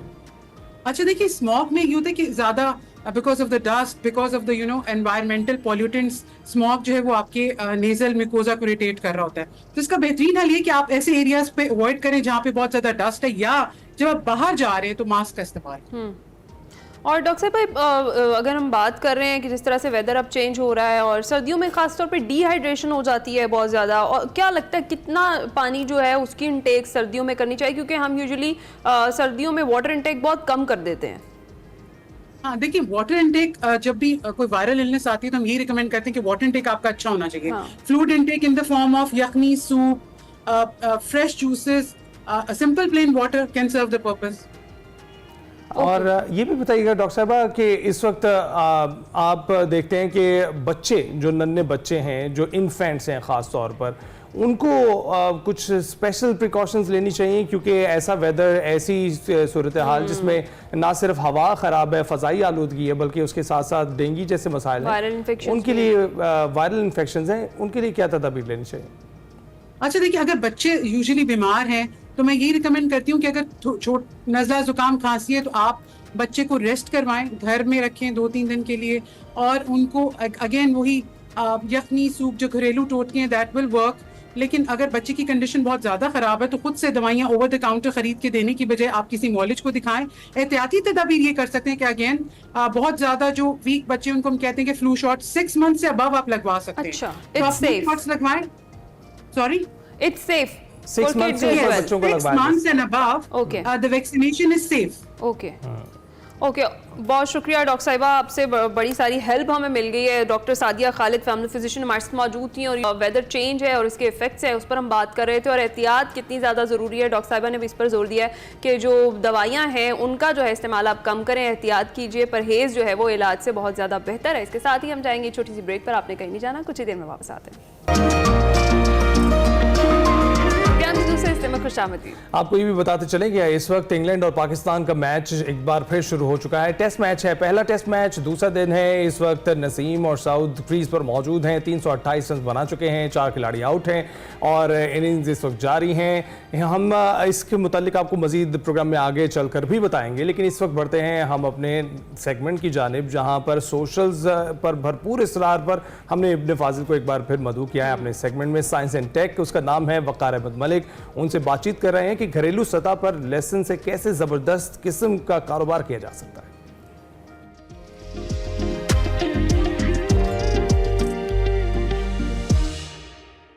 अस्सलाम वालेकुम नाज़रीन, मैं वक़ार अहमद और आप देख रहे हैं साइंस एंड टेक और आज बात करेंगे लेसन पर, लेसन की अफादियत पर। और जनरली हमारे यहाँ आपको मालूम है कि सोशल मीडिया पे लेसन है, अदरक है, मुख्तलिफ जड़ी बूटियाँ हैं, इसके हवाले से चीज़ें तो शेयर होती रहती हैं, लेकिन क्या वो बहुत ज़्यादा साइंटिफिक होती हैं? क्या उनके पीछे को बहुत ज़्यादा तहकीक हुआ करती है? मोस्ट ऑफ द जो इस तरह का कंटेंट होता है इसके पीछे कोई ज़्यादा तहकीक नहीं होती। लेकिन हमने इब्न फाजिल साहब को मदऊ किया और हम उनसे पूछेंगे कि लेसन की सिर्फ अफादियत नहीं बल्कि लेसन के हवाले से कोई 10 मिनट रूल और इस तरह की चीज़ें हैं जो कि बहुत ही इंटरेस्टिंग हैं। और इब्न फाजिल से बेहतर कौन बता सकता है इस तरह जो लेसन है उसकी अफादियत, उसके अंदर जो पाए जाने वाले केमिकल्स और उसके अलावा जो इंसानी सेहत पे वो किस तरह असरअंदाज हो सकती है। बहुत शुक्रिया इब्न फाजिल साहब, बहुत अरसे के बाद आपने, बहुत ही बिजी बहुत रहते हैं आप, और जब देखते हैं मीडिया पे मुख्तलिफ जगहों पर बैठे हैं, कभी आप स्कर्दू पे बैठ वहाँ पे वर्कशॉप्स करवा रहे हैं, तो बस कोशिश करते हैं जी कि लोगों को इल्म पहुँचता रहे। लेसन के बारे में हाँ जी सर, लेसन के बारे में तो सब जानते हैं कि बड़ी काम की चीज़ है और हमारे यहाँ तो बड़ी अरसे से कुज़ीन का हिस्सा है। लेकिन इसके बारे में ना एक जो सबसे अहम बात है वो लोगों को उसकी आगाही बड़ी ज़रूरी है। वो बात ये है कि जो इसका सबसे एक्टिव इंग्रेडिएंट होता है, जो बहुत ही काम की चीज़ है, जिससे हमें सारे फ़ायदे मिलते हैं, यानी वो एंटीबायोटिक एक्टिविटीज़ भी है, एंटीवायरल भी है, एंटी एजिंग, मतलब उसमें बहुत सारी प्रॉपर्टीज़ हैं। अच्छा, वो जो चीज़ है उसको कहते हैं एलिसीन, उस कंपाउंड का केमिकल का नाम।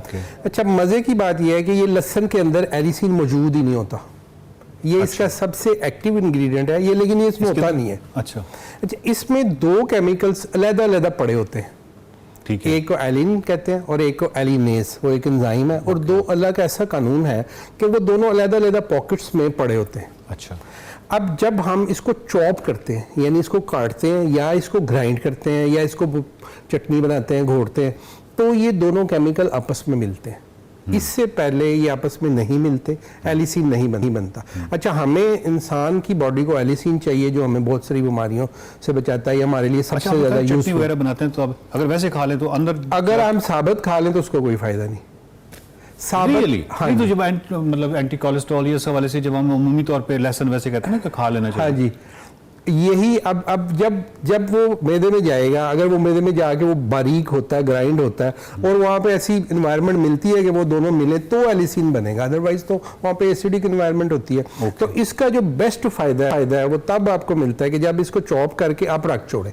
अच्छा, और it takes 10 minute to react. वो दोनों जो केमिकल मैंने बताए हैं वो 10 मिनट लेते हैं, रिएक्ट करने के बाद वो एलिसीन बनाते हैं। उसके बाद वो हमारे लिए फ़ायदेमंद है। तो जब भी आपने लहसुन इस्तेमाल करना है, किसी ने भी खाने में, चटनी में, कहीं भी उसको उसका इस्तेमाल इस तरह होगा कि इसको आपने 10 मिनट चॉप करके या ग्राइंड करके रखना है, तब आपके लिए वो मुफीद है। ठीक है। अच्छा, एक बात ये हो गई।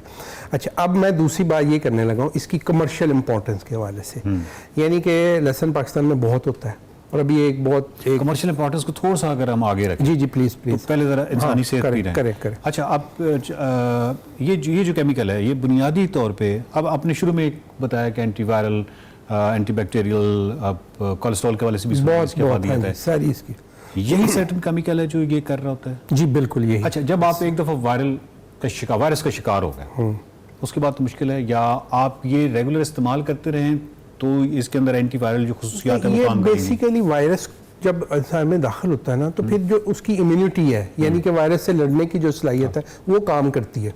तो लहसुन जो एलिसीन है ये इम्यूनिटी बूस्टर है, ये इम्यूनिटी बढ़ाता है। मुझे जब कोविड हुआ हाँ जी हालिया दिनों जी, तो आपने तो मुझे ऐसा कोई मशवरा नहीं दिया। उस वक्त आप मुझे खैर कहाँ हैं आप मेरे? आप उस वक्त आप उससे रिकवर हो चुके थे तब मुझे पता चला। तो बात यह है कि ये जो चॉप्ड लहसुन है ये इम्यूनिटी बूस्टर है, ठीक है। इसी तरह करक्यूमिन की हम पहले बात कर चुके हैं, वो भी इम्यूनिटी बूस्टर है और ये रोजाना की बुनियाद पे हमारी जो खुराक है उसका हिस्सा होना चाहिए, ठीक है। और इसको चॉप करना है और उसको चॉप करके उसको इंतजार करना है और फिर खाना उस केमिकल के लिए। बहुत ही ज़बरदस्त। अब हम उसकी कमर्शियल एस्पेक्ट की तरफ आते हैं। अच्छा, अब मैं आपको ये बताने लगा हूँ कि पाकिस्तान में बेतहाशा लहसुन प्रोड्यूस होता है, बल्कि यहाँ पे अभी जीवन आपने सुना होगा बड़ा उसका गलगला रहा 3-4 साल, वो हमने बड़ी एक वैरायटी बनाई है जिसकी प्रोडक्शन बड़ी 8 से 10 टन पर एकड़ वो पैदा होती है। अच्छा, एक गिफ्ट के तौर पे गांव से हमें हमारे घर में अभी पड़ा भी हुआ है जी, इसका है वैसे अच्छा हुआ है। हाँ ये फायदा तो लहसुन तो लहसुन ही है ना, उसमें भी एलिसीन तो है ही है ना। अच्छा, मैं ये कहने लगा था कि इतनी प्रोडक्शन के बावजूद जो ड्राइड लहसुन और इसका जो पाउडर है वो हम इम्पोर्ट करते हैं पाकिस्तान। और आपको पता है कि जब से ये पिज़्ज़ास का और ये जो फूड है फास्ट फूड का, उसमें इसका बेतहाशा इस्तेमाल है और बाकायदा कंटेनर्स के कंटेनर्स इंपोर्ट होते हैं लहसुन के। तो मैंने कहा कि आपके वसात से ये बात बताऊं लोगों को कि ये बहुत ही शानदार बिजनेस है, इसकी बड़ी ज़बरदस्त अपॉर्चुनिटी है और बड़ा आसान काम है। अच्छा। यानी आपने लहसुन लिया, उसको चॉप किया, उसको डिहाइड्रेट कर लिया, इंतहाई कम वक्त में डिहाइड्रेट हो जाता है। बहुत ही ज़बरदस्त फिजिबिलिटी है इस प्रोजेक्ट की और लोगों को इस तरफ आना चाहिए। अगर इसके मतलब मज़ीद भी मालूमात दरकार होंगी तो हम कैटेगोरिकली वो सारा प्रोसेस भी आपको वीडियो की शक्ल में दे देंगे ताकि लोग इससे और ज़्यादा शनासा हो जाएं। लेकिन ये जो है ये ऐसा काम है कि अगर इसको आप सीखना चाहें तो आप विद इन अ वीक सीख सकते हैं। आपके साथ किसी भी मौजू पे बात करें ना, मतलब अभी हम लेसन पे कर रहे हैं तो मुझे ऐसे लग रहा है जैसे बस कोई यही काम होने वाला है, लेसन ही है जो कि मतलब कमाल है। यानी आपकी रिसर्च और तहकीक के सर जी असल बात ये है कि हकीकत में सारे काम हैं ही इतने आसान, सिर्फ हम जो है ना वो डिट्रैक हैं, हम इंजॉय करते हैं, सुस्त है, हम रीले देखते रहते हैं और हम जो है ना वो काम की चीज़ें नहीं पढ़ते। वरना जब आप काम की चीज़ें पढ़ें, देखें, आप डायरेक्शनल इल्म हासिल करें, डायरेक्शनल एफर्ट करें तो चीज़ें वाकई इतनी आसान है। तो देखिए ये तो गवर्नमेंट सतह पे भी इस तरह का काम होना चाहिए कि जो अब हम कहते हैं कि अपना इंपोर्ट बिल हमने कम करना है, तो इस तरह की वो जो चीज़ें जो कि बहुत आसानी के साथ यहाँ हो सकती हैं, तो वह कि हम वो पूरे का पूरा लेसन का जो ये एक एनवायरनमेंट बननी है ना सरकार के ऊपर, तो हम अक्सर बात करते हैं कि हम उनकी बात नहीं करते क्योंकि वो ज़रूरी कामों में मसरूफ रहती है, लेकिन कम से कम हम जो कर सकते हैं वो तो कर सकते हैं। लेकिन बहरहाल ये जो फूड है इसकी जो वैल्यू एडिशन और डिहाइड्रेशन है ये इतना बड़ा प्रोजेक्ट है और इतना बड़ा काम है कि अगर लोग इसके ऊपर आएँ, उसको सीखें और करें तो यकीनन बहुत ही ज़्यादा ज़रूरी। एक और सवाल जो कि मेरा ख्याल है कि मेरा भी सवाल और नाजरीन का भी हो, ये क्या फ़र्क होता है इसमें देसी और जो हम कहते हैं ये देसी लहसुन है और ये दूसरा लहसुन है, कोई फ़र्क होता है? डेफिनेटली फ़र्क तो होता है ना, थोड़ा बहुत फ़र्क होता है। अफादियत में ये जो इसके एक्टिव इंग्रेडिएंट है इनकी परसेंटेज का ही फ़र्क होता है। अब देखें ना, एलिसीन की वजह से लहसुन की स्मेल है। अगर आप देखें लहसुन ऐसा है जिसकी स्मेल बहुत तेज है तो इसका मतलब उसमें ज़्यादा है, वो कंपाउंड ज़्यादा है तो उसकी परसेंटेज ज़्यादा होगी तो जाहिर है वो ज़्यादा अफेक्ट करेगा। लेकिन ये नहीं कि जो दूसरे उनमें बहुत ज़्यादा कोई फ़र्क होता है, यानी कि ऑलरेडी कोई पॉइंट्स में होती है परसेंटेज इसकी, तो उसमें थोड़ी बहुत डिफरेंस होता है। कोलेस्ट्रॉल के वाले से भी ये, हाँ जी डेफिनेटली कोलेस्ट्रॉल के वाले से भी इसका फायदा है। वैसे नहीं, एलिसीन आपने खाना चॉप करके 10 मिनट रूल आपने याद रखना है। 10 minute rule. 10 minute. Thank you very much sir, thank you very much. नाज़रीन आप अंदाज़ा लगाइए कि अपने फाल से जब भी किसी मौजू पे हम बात करते हैं तो एक तो उस चीज़ की अफादियत खुल के सामने आ जाती है और दूसरा, क्योंकि उनकी तहकीक बहुत हुआ करती, और दूसरा जो है वो अपनी नाकामी और अपनी गफलत और इस तरह की चीज़ जो है एक एहसास जुर्म और एहसास नदामत वो भी सामने आता है कि बहुत ही सामने की चीज़ें होती हैं और हम बहुत गफलत करते हैं। इस हवाले से मज़ीद जो है हम इस पर भी गुफ्तगू करेंगे कि इस लेसन जो है इसको किस तरीके से हम कमर्शियली इसका पाउडर जो है इसका वो किस तरह बेच सकते हैं, किस तरह उसके फ़ायदा उठा सकते हैं और ये जो मौज़ूआत हैं यही पाकिस्तान को आगे लेके जा सकते हैं। देखते रहिए science and tech. Welcome back. तो जनाब, आगाज़ में जिस तरह से आपसे वादा किया था कि अभी हम हल्का फुल्का डिस्कस कर रहे हैं मैच को, आगे जाकर आपको इस पर तफसीली जो है गुफ्तगू करेंगे, इस पर डिटेल में क्या बात करनी है वो करते हैं जी। इंग्लैंड के खिलाफ पहले टेस्ट के इब्तदाई रोज़ पाकिस्तानी बैटर्स हमने देखा डटे हुए थे मुल्तान क्रिकेट स्टेडियम में टॉस जीतकर। कल के खेल की बात करें तो शाहीनों ने पहले बैटिंग लाइन को आजमाने का फैसला किया, ताहम जो ओपनर साइम अयूब वो 4 के इनफरादी और 8 के मजमूई स्कोर पर आउट हो गए। पहली विकेट जल्द गिरने के बाद शान मसूद और अब्दुल्ला शफीक ने इनिंग संभाली और दोनों के दरमियान 253 रन की शिरकत जो है वो काम हुई और शान मसूद 151 और अब्दुल्ला शफीक 102 रन बनाकर आउट हो गए। और कौमी टीम की दूसरी विकेट 261 रन पर अब्दुल्ला शफीक की सूरत में गिरी थी, जबकि मजीद 2 रन बाद 151 रन बनाने वाले शान मसूद भी पवेलियन लौट गए थे। पाकिस्तान के चौथे आउट होने वाले बल्लेबाज बाबर आजम थे जो 30 रन बनाकर पवेलियन लौटे और 35 रन पर not out Saud Shakeel, night watchman Naseem Shah ने दूसरे रोज खेल का आगाज किया है। इंग्लैंड की जानिब से गस एटिंगसन और क्रिस वॉक्स जबकि जैक लीच ने एक विकेट हासिल की है। आपको ये भी बताएं कि इस वक्त मैच जारी है और क्रीज पर मौजूद हैं दोनों खिलाड़ी हमारे। शान मसूद ने बहुत अच्छा नसीम शाह और सऊद शकील इस वक्त क्रीज पर मौजूद हैं। 151 रन की बात कर रहा था कि उन्होंने बनाए 3 सेंचुरियां बना दी हैं एक ही इनिंग्स में और अभी दूसरी इनिंग्स बाकी है।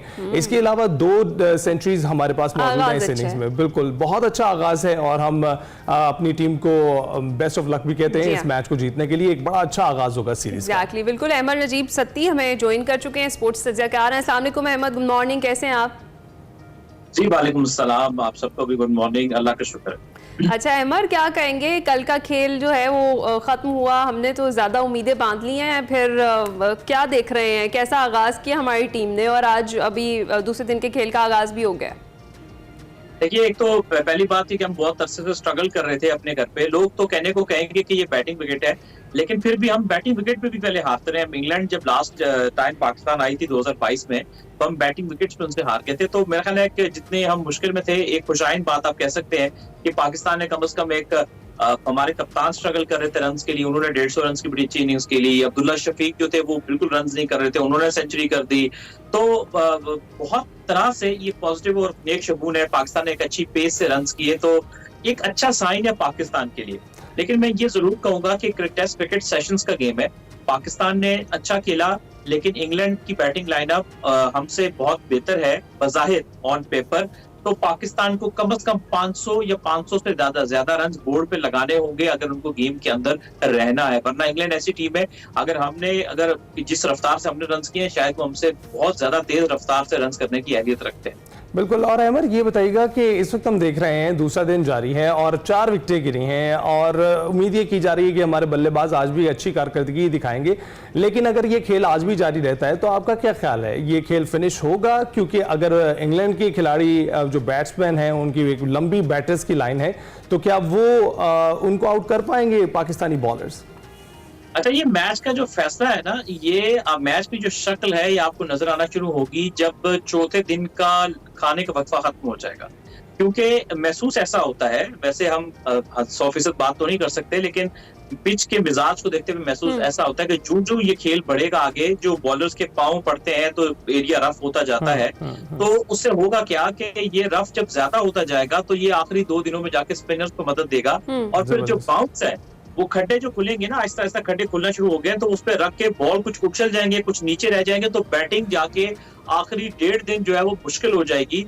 ये महसूस ऐसा होता है देख के। तो मेरा ख्याल ये है कि अगर पहली इनिंग्स में पाकिस्तान एक बड़ा स्कोर कर ले तो पाकिस्तान के चांसेस रहेंगे कि वो गेम में डोमिनेट। अच्छी खबर है। अच्छा, तो अहमद जरा पहले बात कर लेते हैं ना अपने ओपनिंग पेयर की। वो एक बार फिर से फ्लॉप हो गया, अब्दुल्ला शफीक और साइम अयूब का जो ओपनिंग पेयर था हमने देखा फ्लॉप हो गया। क्या कहेंगे आप, तब्दीली की जा सकती थी, कोई ऑप्शन और जो है वो चूज किए जा सकते थे? बाबर पर भी जरा बात करेंगे, इसके बाद पहले इस पर जरा कॉमेंट करें।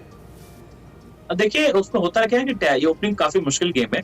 उसमें ये कि अब्दुल्ला ने तो चले सेंचुरी स्कोर कर दी क्योंकि वो बहुत वक्त से रन नहीं कर रहे थे, स्ट्रगल कर रहे थे। साइम ने ये था, साइम जल्दी आउट हो गए, लेकिन साइम का ये था कि बांग्लादेश के खिलाफ कुछ स्टार्ट लिए थे, इस मरतबा वो जल्दी आउट हो गया। उसमें होता यही है टेस्ट क्रिकेट में, कभी आपका साथी आउट हो जाता है कि ये पार्टनरशिप की गेम है, आपका साथी आउट हो गया, दूसरे साथी ने अच्छा साथ दे दिया शान मसूद 1 डाउन के साथ, तो ये होता है, इसको कहते हैं कॉम्प्लीमेंट करना एक दूसरे को, कि अगर आपका साथी नहीं चला तो आपने कर दिया, आप नहीं किसी दिन चलेंगे तो आपका साथी आपसे बेहतर स्कोर कर देगा, तो ये टीम गेम इसको इसीलिए कहा जाता है। तो मेरा ख्याल ये है कि साइम अयूब स्टिल अभी बहुत यंग है, अभी उनको बहुत मेहनत करना है अपनी गेम के ऊपर, और अभी वो सीख रहे हैं।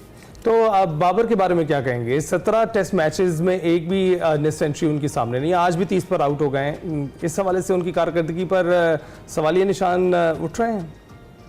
जी, सवालिया निशान तो लाजमी बात है, क्योंकि वो पाकिस्तान के सबसे बेहतरीन बैट्समैन है, और जब आपका सबसे बेहतरीन बैट्समैन इतने लंबे वक्त से बेहतर परफॉर्म ना कर सके तो सवालिया निशान भी होते हैं, और सबके लिए बहुत परेशानी भी होती है, यकीनन बैट्समैन की अपने लिए परेशानी है। जो मैंने देखा है कि वो बहुत परेशान है, यानी वो खेल भी इस तरह से रहे कि अपने बैटिंग स्टांस में उन्होंने कल एक वाज़ेह तब्दीली की थी, वो भी दिखा था कि वो बड़े चेंज होके अपने स्टांस को चेंज करके उन्होंने खेला, और कल वो सीधा सीधा बॉल खा गए। वो बॉल सिर्फ एंगल हो रहा था, ना वो ज्यादा स्विंग हुआ, ना ज्यादा वो सीम हुआ। बाबर आजम सीधा बॉल पैड पे खा गए, वो बिल्कुल क्रॉस चले गए थे, और मिडिल और लेग स्टंप उन्होंने एक्सपोज कर दिया था सेकंड न्यू बॉल के ऊपर। तो बहुत परेशान है, यानी वो इतने मुश्किल वक्त से गुजर रहे हैं कि वो जैसे वो डूबते को तिनके का सहारा ना, हाथ पे हर जगह मारता है, मैं ये कुछ कर लूं, मैं वो कुछ कर लूं। वो बहुत कुछ करने की कोशिश कर रहे हैं कि किसी तरह से बच जाओ, लेकिन समहाउ मुझे लगता है वो एक मेंटल ब्लॉक में चले गए और उनको इस मेंटल ब्लॉक से बाहर आने की जरूरत है। अच्छा, और हमने देखा कि शान मसूद की जो रूठी बैटिंग थी वो मान गई है। किस तरह से देखते हैं हमारे कैप्टन की करीबन 4 साल बाद टेस्ट में सेंचुरी है, कप्तान का वापस फॉर्म में आना टीम के लिए कितना फायदेमंद है? मैं ये तो नहीं कहूंगा कि वो फॉर्म में वापस आ गए, क्योंकि देखिए वो खेलते हैं इसी स्टाइल में। शान मसूद का ये है ना, 2 तरह के बैट्समैन होते हैं। एक बैट्समैन होता है जिनका डिफेंस बहुत मजबूत होता है, तो शान मसूद का डिफेंस इतना अच्छा नहीं है। वो बेस्ट वो क्या कर सकते हैं कि वो शॉट्स खेलते रहे, जो अभी वो खेलते हैं, ये गेम उनकी बेस्ट है कि वो शॉट्स खेलते रहते हैं। और आज क्या हुआ कि पहले क्या कर रहे थे, शॉट्स खेलते थे लेकिन बड़ी इनिंग्स नहीं लग पाती थी। कल क्या हुआ कि उन्होंने जब शॉट्स खेले तो वो खेलते चले गए, मेरिट पे खेलते चले गए, और कल जो भी लगी वो कनेक्ट होती गई, और उन्होंने 150 रन की इनिंग्स खेल दी। अच्छी बात है, खुशाइन बात है, यकीनन उनको एतमाद आया होगा, लेकिन ये पता तब चलेगा कि आप कितने कंसिस्टेंट रन करने में ना। एक इनिंग्स में तो हम ये नहीं कह सकते कि वो बिल्कुल ही अपने फॉर्म में वापस आ गए। हाँ, अगर इस सीरीज में वो मुतवातर अच्छे तवातर के साथ रन करते हैं तो फिर यकीनन हम ये हक बजानिब होंगे कहने में कि उनकी फॉर्म लौट आई। अच्छा अहमद, आप क्या सोचते हैं कंसिस्टेंट होने के लिए, अब मुस्तकिल मिजाजी से खेलने के लिए आपको क्या लगता है कि किस चीज़ की ज़रूरत होती है? टैलेंट की ज़रूरत होती है, प्रैक्टिस की ज़रूरत होती है, या इन दोनों की एक मुश्तरका ज़रूरत होती है? क्योंकि हम ये देखते हैं कि हमारे खिलाड़ी एक बार एक सतह को अचीव करने के बाद दीगर चीज़ों में मसरूफ़ हो जाते हैं और वो वहाँ तवज्जो दे रहे होते हैं, बल्कि उनको यहाँ पर मुस्तकिल मिजाजी से खेलने के लिए मुसलसल प्रैक्टिस करने की ज़रूरत है, मुसलसल अपने खेल को इम्प्रूव करने की ज़रूरत होती है। देखिए, अगर आपने बड़ा खिलाड़ी बनना है ना, तो आपने टेस्ट क्रिकेट में अपने आप को बड़ा बनाना है। टेस्ट क्रिकेट से ही इंसान बड़ा बनता है, बाकी formats specially T20 cricket just like a fun cricket है। तो बात यह है कि आप फर्स्ट क्लास क्रिकेट हमारे खिलाड़ी नहीं खेलते। आप देखिए, आखिरी first class match Babar Azam ने 2019 में खेला था, उसके बाद नहीं खेला। उसकी वजह यह है कि नीचे की क्रिकेट में पैसे नहीं है, सीधी बात है। हमारे प्लेयर्स जो है वो ज्यादातर, सिर्फ बाबर नहीं बाकी खिलाड़ी की बात भी करूंगा, कि वो पैसे कमाना चाहते हैं। तो इस कमर्शियलिज्म ने क्रिकेट के खेल को बहुत तबाह किया है। तो अगर आपने बात की क्या चाहिए, टैलेंट एक चीज होती है, लेकिन आपने अक्सर देखा होगा ना, क्लास में जो है वो ज़हीन बच्चों से ज्यादा मेहनती लड़के नंबर ले जाते हैं। तो इसमें यही होता है कि अगर आप में टैलेंट है लेकिन आप मेहनती नहीं है तो आप पीछे रह जाएंगे। टैलेंट के साथ आपको फिटनेस, एक चीज कि फिटनेस जितनी अच्छी होगी उस फिटनेस के ऊपर उतने ज्यादा बेहतर आप टैलेंट दिखा सकेंगे, वरना आप थक के आउट हो जाते हैं, जैसे कल अब्दुल्ला सिद्दीक थक के आउट हुए थे। तो टैलेंट, टेम्परामेंट और फिर आपकी टेक्निक और आपकी फिटनेस, ये 4 चीजें बहुत सही। तो अहमद, वैसे पिच की अगर बात करें तो वो इंग्लिश स्टार्स ने तो बड़े बड़े सवाल उठा दिए हैं मुल्तान पिच पर। पीटरसन कहते हैं कि जी ये बॉलर्स के लिए कब्रिस्तान है, और वॉन ने इसको रोड से तशबीह दे दी है। और इसके अलावा ये भी हमने सुना कि वो ये कह रहे हैं कि भाई पिछले किसी लिविंग रूम में बिछे हुए एक कारपेट की तरह है ये pitch. What's your take on it? ये इनकी मिसाल वही है, और सरगोदे वाली पुप्पी नहीं होती, शादी से पहले हमेशा रोला डाल देते हैं कि मुझे सनिया लेट क्यों दिया। ये इनका हमेशा से स्टाइल है। ये इंडिया जाते हैं तो वहां पे स्पिनिंग विकेट बनती है, तो इनके हमेशा इनके एक्स क्रिकेटर के ट्वीट आ जाते हैं, वो जी डस्टी पिच, जी डस्टी पिच, जी डस्टी पिच है। ये श्रीलंका जाते हैं, वहां पे स्पिनिंग विकेट बन जाए तो इन्हें रोला डालते हैं। अब पाकिस्तान में फ्लैट विकेट बना तो पहले दिन भाई आपने भी तो बैटिंग करनी है। पिछली बार आए थे फ्लैट विकेट, उन्होंने मार के हमारा बुरकस निकाल दिया था, वहां तो उन्होंने इस तरह की कोई बात नहीं की। हमने कभी कहा कि हम इंग्लैंड जाते हैं तो आप पिच के बजाय गार्डन बना देते हैं। हमारी वो सेंचुरी से घबरा गए हैं।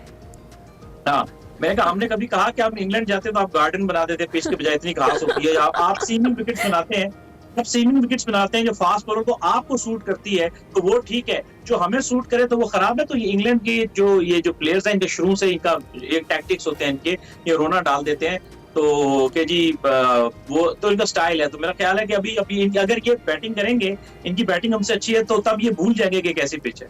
चले, अभी तो पहला मैच है, आगे सीरीज में पता चलेगा कि पाकिस्तानी खिलाड़ी कैसे परफॉर्म करते हैं। लेकिन आप कितने ऊपर उम्मीद हैं, ये जो कॉम्बिनेशंस इस वक्त इस्तेमाल किए जा रहे हैं बैटर्स के लाइनअप में खास तौर पर, और बॉलिंग में भी हम देख रहे हैं हमारे पास 3 पेसर्स हैं और उसके अलावा 1 स्पिनर है, ये कॉम्बिनेशंस के ऊपर बताइएगा कि आप क्या सोचते हैं, आपकी क्या राय है, बदले जा सकते हैं?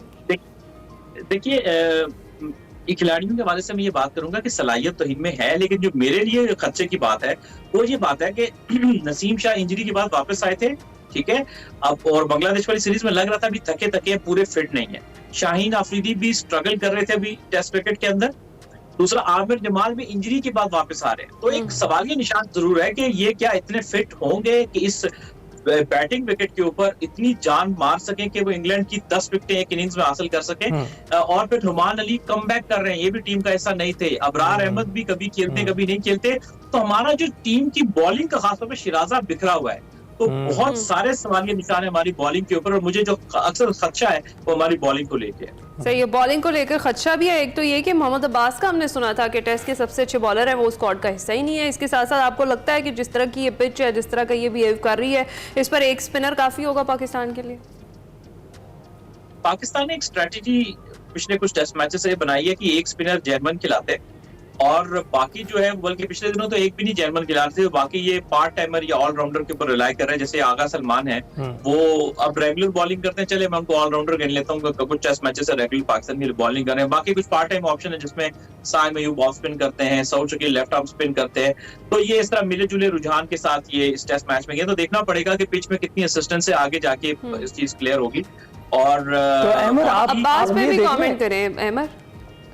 अच्छा, मोहम्मद अब्बास जो है ना वो कंडीशंस के बॉलर रह गए हैं, क्योंकि उनको कंधे की इंजरी हुई थी आज से कोई 3-4 साल पहले।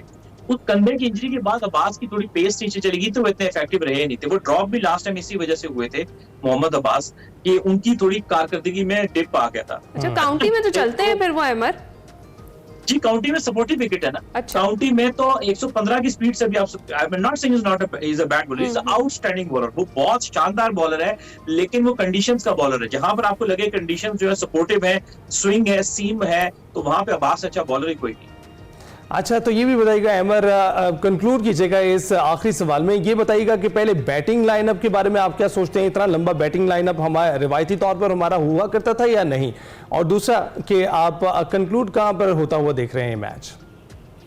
देखिए, मुझे ये लगता है कि इस मैच का रिजल्ट निकलेगा। मेरी एक फीलिंग कह रही है कि आखिरी 1.5 दिन ये मैच विकेट जो है वो मुश्किल हो जाएगी, और कुछ ना कुछ, चाहे वो इंग्लैंड जीते पाकिस्तान जीते, लेकिन ये मैच का नतीजा निकलेगा। और दूसरा आपने क्या पूछा था? दूसरा ये पूछा कि बैटिंग लाइन, आज का दिन भी बताइएगा, आज का दिन आपको कहाँ एंड होता हुआ दिखाई दे रहा है? जी, बैटिंग लाइनअप में ये था कि पहले एक टाइम पे ये होता था कि हमारी बैटिंग में प्रॉपर फास्ट बॉलर होते थे, वो बैटिंग भी बड़ी अच्छी कर लेते थे। जैसे अजहर महमूद अच्छे ऑलराउंडर थे, जैनमन, रजाक थे, वकार, सकलैन मुश्ताक वगैरह भी हैंग अराउंड करते थे। बल्कि सकलैन मुश्ताक साहब ने तो एक बार बड़ी यादगार पार्टनरशिप वसीम अकरम साहब के साथ लगाई थी। तो दूसरा, आज के दिन का कंक्लूड होते हुए मुझे ये दिख रहा है कि शायद पाकिस्तान जो है वो आज अगर फुल स्ट्रेच करे तो कहीं चाय के वक्फे के करीब करीब अपनी बैटिंग को खत्म करे, और इंग्लैंड शायद 100-150 पे इंग्लैंड के 1 से 2 आउट होते हुए देख रहा हूँ। तो अहमद क्विकली बताइएगा, 300 प्लस हमने कर लिया है, इतनी स्ट्रांग टीम है, उसके लिए मजीद कितने रन आपको लगता है कि होने चाहिए? 500 से नीचे नहीं होने चाहिए। हर हाल में 500 या 500 से ऊपर पाकिस्तान को रन्स करने हैं, अगर वो अपनी ग्रिप को इस मैच पे रखना चाहते हैं। बिल्कुल बिल्कुल अहमद, बहुत शुक्रिया, आपने तज्जिया पेश किया, इस सारी सूरत आगाह किया कि आज का मैच कहां कंक्लूड होगा और ये मैच आगे कहां कंक्लूड हो सकता है। ब्रेक के बाद हाजिर होंगे।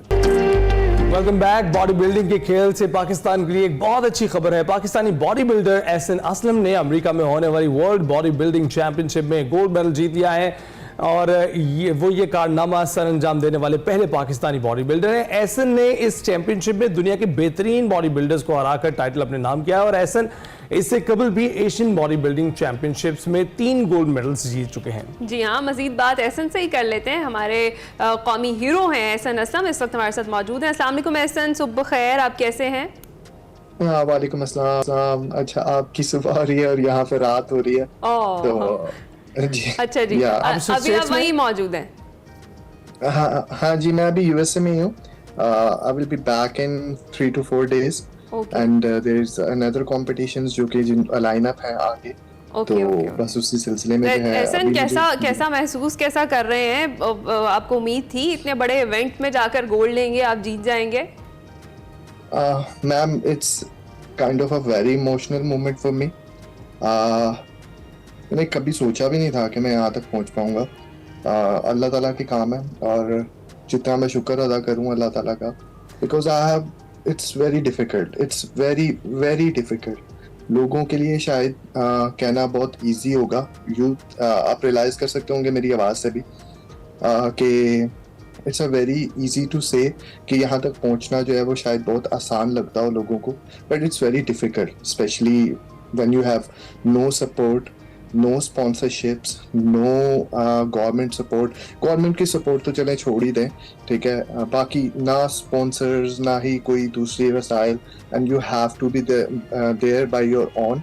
तो उसके बाद यहाँ तक पहुँचना ये शायद अल्लाह ताला का ही इसमें सारा कुछ है, और मैं सिर्फ अल्लाह ताला का हो और अपनी घर वालों का और कुछ दोस्तों का ही इसमें शुक्रिया अदा करूँगा, क्योंकि वो ये एंड तक मेरे साथ थे। ऐसा बिल्कुल मायूस होने की ज़रूरत नहीं है, हम भी आपके साथ हैं, एक्सप्रेसो भी आपके साथ है, और इंशाल्लाह ये आवाज़ जब हुक्मरान तक पहुंचेगी वो भी आपके साथ होंगे। अभी हम आपकी स्टोरी अपने नाज़रीन तक पहुंचा रहे हैं, तो ज़रा बताइएगा कि ये शौक़ कैसे पैदा हुआ, इतने मुश्किल और महंगे खेल का इंतखाब कैसे आपने कर लिया, और ऐसे मुल्क में जहाँ से ये जो शौक़ है ये पूरी दुनिया में फैला, उनके एक्टर्स को देख कर फैला, तो आपको क्या लगता है इनमें अपना लोहा कैसे मनवाया जाए? देखिए सर, मेरा शौक तो इसी तरह होना शुरू हुआ कि मैंने जब इंटरनेशनली बॉडी बिल्डिंग को देखना शुरू किया, then I realise that we have to do कि हम यहाँ पर पाकिस्तान से भी बहुत कुछ कर सकते हैं। अगर मैं थोड़ा सा वाज़ह करूँ, शायद लोगों के अंदर अवेयरनेस नहीं है, वो शायद ये लोग समझते हैं कि बॉडी बिल्डिंग और दूसरे जो स्पोर्ट्स हैं वो उनके अंदर शायद इतना पोटेंशियल नहीं है, या they are waste of time and are kind of activities like this. But एक चीज़ मैं थोड़ा सा यहाँ पे जो है for the awareness of people and for the awareness of government, ताकि वो थोड़ी सी तवज्जो दे सकें इन स्पोर्ट्स की तरफ, ये क्यों ज़रूरी है। देखिए, मैं इंडिविजुअल हूँ, ठीक है, मैं यहाँ तक पहुँच गया, ठीक है, जिस तरह भी मैंने कर लिया, मैं अपनी अब बात नहीं करूंगा, लेकिन ये फाइनेंशियली इकोनॉमिकली किस तरीके से बेनिफिशियल हो सकता है, मैं थोड़ा सा उसके बाद, अगर आप मुझे 2 मिनट दें तो मैं थोड़ा सा उसके बारे में बताता हूँ। बताइए। देखिए, जब कोई भी इंटरनेशनल स्पोर्ट्स फेस्टिवल होता है तो वहाँ पर उसको सर्कुलेट किस तरीके से किया जाता है। इंटरनेशनली लोग टिकट्स परचेज करते हैं, फ्लाई करते हैं दूसरे मुल्कों से, एथलीट्स की बात नहीं कर रहा हूँ, बाकी लोग देखने के लिए ये शोज जो हैं वो दूसरे मुल्कों से आ रहे होते हैं, ठीक है। तो आप मुझे अब जैसे टूरिज्म है, ठीक है, लोग जब आपके मुल्क में आते हैं, टूरिज्म प्रमोट होता है, आपके ऑब्वियसली पैसे लगते हैं, होटल बुकिंग्स होती हैं, उसके बाद शो वो जहाँ पर रुकते हैं, ठीक है,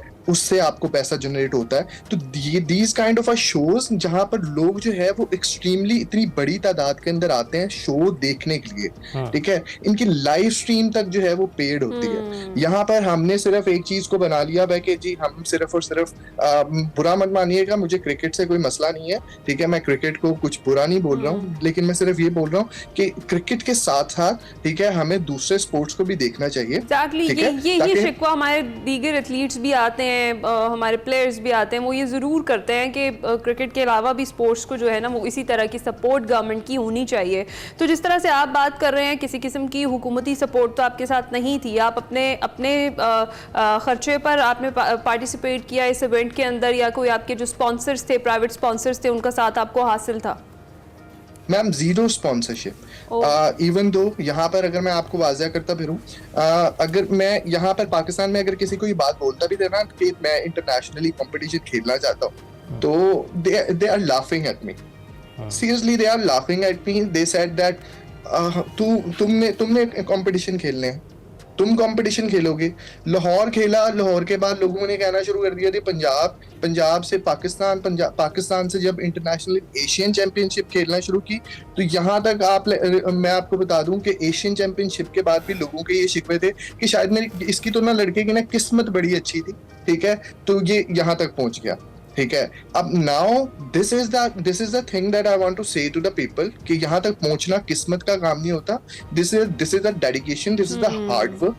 without any sponsor I will be there. मैं यहाँ पे किसी भी स्पॉन्सर, किसी भी बंदे की सपोर्ट के बगैर तो यहाँ पर पहुंचा हूँ। I am basically working and 9 to 5 job, जहाँ मुझे अपनी फैमिली को भी सपोर्ट करना होता है। I am very dedicated towards my family, I love my family, और मेरी पहली प्रायोरिटी मेरी फैमिली ही है, ठीक है। And then I save money for my this activity to perform. Like मुझे अच्छा लगता है, देखें जब कोई इंटरनेशनली एथलीट इंटरनेशनली परफॉर्म कर रहा होता है, उसके पीछे ये नहीं लिखा होता कि उसका नाम एसएन है, वो फलाने सूबे से ताल्लुक रखता है, वो फलानी जगह से ताल्लुक रखता है, फलाने शहर से ताल्लुक रखता है। उसके साथ सिर्फ एक ही चीज जुड़ी होती है, वो किस नेशन से ताल्लुक रखता है, किस जगह से ताल्लुक रखता है। और मैं एज ए बीइंग पाकिस्तानी यहाँ पर सपोर्ट कर रहा हूँ, ठीक है। तो मैं सिर्फ लोगों को ये कहूंगा, बिल्कुल आप ठीक कह रहे हैं कि मेहनत भी और डेडिकेशन दोनों चीजें साथ साथ आपकी हुई है। तो कितने दिन आप जिम करते हैं? सॉरी, कितने घंटे एक दिन में, कितने घंटे आप जो है जिम करते हैं? सर इसकी ना डेडिकेटेड रूटीन होती है। सुबह कार्डियो, उसके बाद there is a lifestyle depend upon your diet, ठीक है। जिम सिर्फ 1 घंटा ही होती है, लेकिन ओवरऑल सारा दिन की एक्टिविटीज इंक्लूड होती हैं, because you have to take care of your diet plans and you are हर डिसिप्लिन से आपको चलना होता है। You don't eat anything wrong. तो अच्छा, स्पेसिफिकली डाइट के हवाले से जरा बताएं कि क्या जो बॉडी बिल्डिंग जब आप कर रहे होते हैं, इस प्रोसेस में आपकी डाइट स्पेसिफिक होती है, क्या क्या खाना होता है और क्या क्या नहीं खाना होता? मैम सिर्फ ये बताऊंगा, कुछ भी नहीं खाना होता, सिर्फ कुछ चीजें खानी होती हैं। नहीं, मैंने तो देखा है, मतलब दर्जनों अंडे खा जाते हैं लोग। हाँ, जग बनाना शेक पी लेते हैं बॉडी बिल्डिंग के नाम पे, तो आप कह रहे हैं कुछ भी नहीं खाना होता? नहीं मैम, इस तरह नहीं है, अच्छा। ठीक है। बेसिकली ये सिर्फ बातें बनी हुई हैं। पाकिस्तान की बॉडी बिल्डिंग बदनाम भी इसलिए है because they have lack of knowledge. उनको नहीं पता है अभी भी कि क्या खाना है क्या नहीं खाना है। इस वजह से जो है वो लोग बीमारियों के भी शिकार होते हैं। और आपने काफी सारी न्यूज भी सुनी होंगी कि जी बॉडी बिल्डर्स जो है वो कई बीमारियों के शिकार हो गए बिकॉज दे ऑल, ये सारी चीजें जो है वो बैड ईटिंग हैबिट्स की वजह से होती हैं। इसकी बहुत स्पेसिफिकली और बहुत साफ सुथरी डाइट होती है, ठीक है। वो अगर मैं अपनी डाइट के बारे में बात करूं तो chicken, fish, boiled rice, boiled potatoes, without any oil, without any spices, ठीक है। इससे क्लीन डाइट मुझे नहीं लगता कि शायद कुछ और हो। फ्रूट्स में आप ब्लूबेरीज और ड्राई फ्रूट्स में आप पीनट बटर और आलमंड्स, जबरदस्त। ये एक मुख्तसर सी छोटी सी डाइट। तो ऐसा नहीं, ये जो सप्लीमेंट्स का इस्तेमाल किया जाता है इस खेल में, उसके बारे में आप क्या आगाही देना चाहेंगे? Sir supplements are safe to use. देखें, हम कंफ्यूज करते हैं मेडिसिन को एंड सप्लीमेंट्स को। सप्लीमेंट्स पूरी दुनिया के अंदर जो है वो सेफली यूज किए जाते हैं। सप्लीमेंट्स कहीं पे भी आपको जो है वो कहीं भी किसी भी जगह बैन नहीं है। सप्लीमेंट्स बेसिकली कर क्या रहे होते हैं कि हमारी जो डाइटरी न्यूट्रिशन से जो चीजें पूरी नहीं हो रही होती, वो बेसिकली सप्लीमेंट्स पूरे कर रहे होते हैं। सप्लीमेंट्स बेसिकली हमारे फूड से ही एक्सट्रैक्ट किए जाते हैं। अच्छा, ठीक है। फूड सप्लीमेंट्स तो आप कह रहे हैं सेफ टू टेक। क्विकली मुझे ये बताइएगा, कुछ मेडिसिन्स का भी यूज करते हैं जो लोग हैं बॉडी बिल्डिंग कर रहे होते हैं, is it safe? No, I'm a professional, so I don't want to talk about this on a national TV, but yes, definitely I want to say that if you are not professional and if you are not अगर आप इस चीज के बारे में knowledge नहीं रखते हैं, stay away from any kind of a medicine, specially उन लोगों के लिए, उन बच्चों के लिए जो कि जिम जा रहे हैं, ठीक है, और उनको लगता है कि जी मेडिसिन खाने से जो है उनकी बॉडी बन जाएगी और बहुत जल्दी वो रिकवर कर जाएंगे। ऐसा बहुत शुक्रिया। हम भी अपने नाज़रीन को यही कहेंगे कि स्टीरॉइड से दूर रहिए। कोशिश कि आप सप्लीमेंट्स तक ही महदूद रखें और स्टीरॉइड्स की तरफ जाने से पहले एहतियाती तदाबीर इख्तियार करें, अपने डॉक्टर से ज़रूर रुजू करें। और एक और चीज़ ये है कि इन सप्लीमेंट्स के बारे में, इन स्टीरॉइड्स के बारे में जानना बहुत ज़रूरी है। इनको इस्तेमाल करने से पहले इनसे दूर रहना ही मुनासिब होगा। और एहसन की तरह अपने गोल को अचीव करने के लिए मेहनत और डेडिकेशन ज़रूर रखेगा। इसी साथ ही छोटी सी ब्रेक पर जाएंगे, भी वापस आते हैं।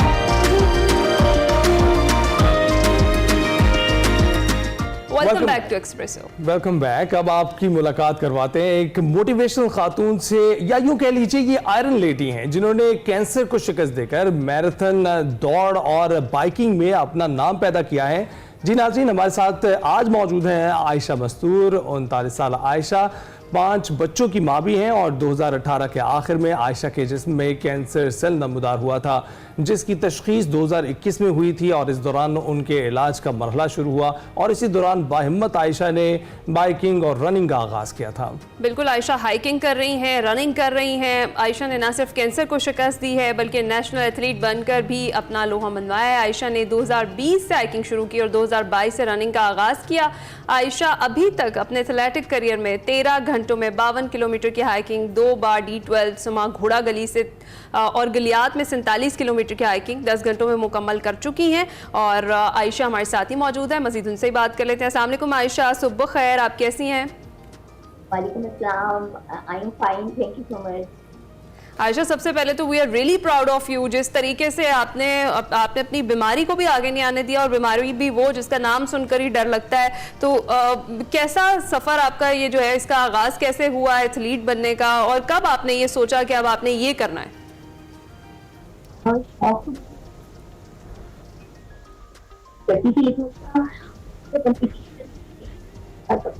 आयशा, आपको हमारी आवाज़ आ रही है? आपकी आवाज़ क्लियर नहीं आ रही, जरा ऊंचा बोलिएगा। मुझे शौक तो बचपन से था, स्कूलिंग वगैरह में रनिंग में बाकायदा पार्टिसिपेट नहीं किया था और ये शौक था। आपको ये बचपन से ही शौक था, लेकिन आयशा मैं चाहूँगी जो आपकी थोड़ी सी मोटिवेशनल स्टोरी है इस हवाले से बताएं। जब कैंसर की तशख़ीस हुई, फिर उसका ट्रीटमेंट शुरू हुआ और ये सारा जो सफ़र था, इसमें कहीं ना कहीं ये जो आपका बचपन का शौक था, आपने कभी सोचा कि शायद मैं ये कभी नहीं कर सकूँगी अब? नहीं, ये मैंने बिल्कुल भी नहीं सोचा। मैं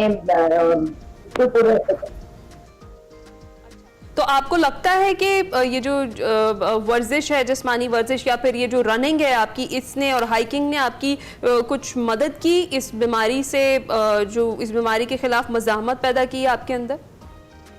बहुत ज्यादा। और जो मैंने इसको दिल से कैंसर को, और फिर मैंने इसकी तरफ ध्यान ही नहीं दिया। मैंने अपने आप को इतना ज्यादा बिजी कर लिया अपनी एक्टिविटीज, ध्यान ही नहीं दिया। और लगता है कि मेरा जो सेल है ना, बल्कि बकायदा मेरे दोस्त और फैमिली मेंबर्स भी कहते हैं कि तुमने सेल को मजबूत कर दी तुम्हारी बॉडी में। आयशा, और माशाल्लाह से बिल्कुल इसी तरह है कि आपने अपनी बीमारी को आड़े नहीं आने दिया, बल्कि उसके बारे में सोचा भी नहीं। तो ये जो रिसेंटली आपने कराक्रम इंटरनेशनल चैलेंज में हिस्सा लिया, इस पर क्या कहेंगी? ये कितना चैलेंजिंग था आपके लिए? सुनने में तो टफ लगता है, लेकिन मैं इसमें भी मैं पूरी कॉन्फिडेंस थी। बिल्कुल आयशा, हमें ऑडियो सुनने में मुश्किल पेश आ रही है इस वक्त। मेरा ख्याल है आपकी जानिब से हम तक ऑडियो पहुंच नहीं रही है। आपसे गुफ्तगू की हमने, बहुत शुक्रिया आयशा।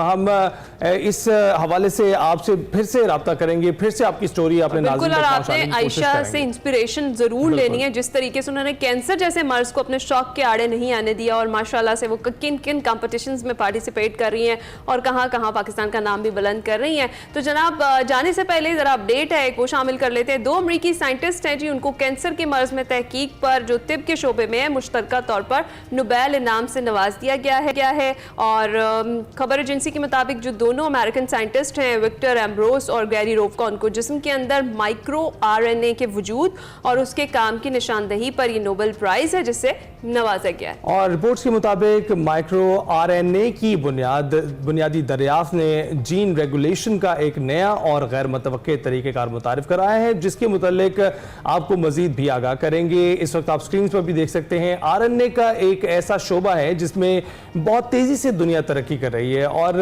इस तरक्की से साइंस और तिब के शोबे में ख़ास तौर पर बहुत जदीद जो है इनोवेशंस हो रही हैं, जिसके ज़रिए हम ये भी देखते हैं कि रोबोट्स अब हमारे अंदर तशखीस कर सकते हैं इंसानों की बीमारियों के हवाले से, कैंसर के हवाले से और ऐसी बीमारियां जो अभी आने वाली हैं उनके हवाले से भी पहले से तशखीस हो सकती है और उसका इलाज पहले से किया जा सकता है। और अली, तशखीस के साथ साथ ट्रीटमेंट्स भी हो रहे हैं। रोबोट्स से मैंने बहुत सारी सर्जरीज भी होते हुए देखी हैं। तो जी ये दो अमेरिकन साइंटिस्ट थे जिनको नोबेल इनाम से नवाजा गया है। और इसके साथ साथ एक और भी हमारे पास अपडेट है जी आपके लिए, वो है वज़ीर आला पंजाब मरियम नवाज शरीफ साहिबा के हवाले से। उन्होंने गर्ल्स कॉलेजेस के लिए chief minister transport programme for women का इफ्तिताह कर दिया है। बड़ा ज़बरदस्त इनिशिएटिव है। चीफ मिनिस्टर ट्रांसपोर्ट प्रोग्राम के तहत 19 जो विमेन कॉलेजेस हैं उनको बसेस दी गई हैं और वज़ीर आला मरियम नवाज ने जो बसेस हैं उनकी चाबियां ख़वातीन कॉलेजेस के जो प्रिंसिपल्स हैं उनके हवाले की हैं। Secretary higher education doctor Farooq Naveed ने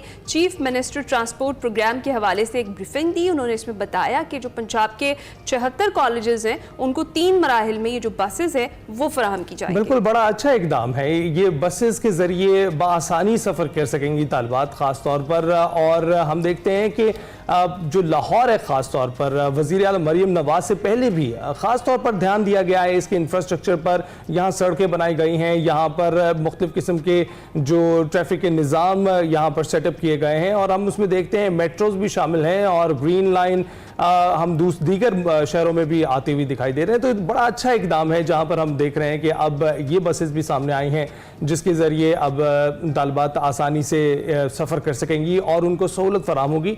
पहले मरहले में भक्कर, सियालकोट, चिन्योट, कबालिया, हासिलपुर, मलिकवाल, फिरोजवाला, शोरकोट और फतेह जंग, हसन अब्दाल के गर्ल्स कॉलेजेस को ये बसें दी गई हैं और कोट मोमिन, जलालपुर के अलावा दीगर शहर भी हैं जहाँ पर इन बसेस का इफ्तिताह किया गया है। वहाँ पर भी ये बसेस मौजूद होंगी और इस पर सफ़र किया जा सके। ये बड़ा बेहतरीन पंजाब गवर्नमेंट का इनिशिएटिव है और इसी तरह के इनिशिएटिव दीगर सूबों में भी जो दीगर हमारे वज़ीर आला हैं सूबों के उनको भी लेने चाहिए ताकि आसानी हो सके और एजुकेशन जो है वो प्रमोट हो सके। इसके साथ ही एक्सप्रेसो से हमें दीजिए इजाज़त। आपसे मुलाकात होगी कल। अपना ख्याल रखिएगा, फीडबैक ज़रूर दीजिएगा। अल्लाह हाफ़िज़।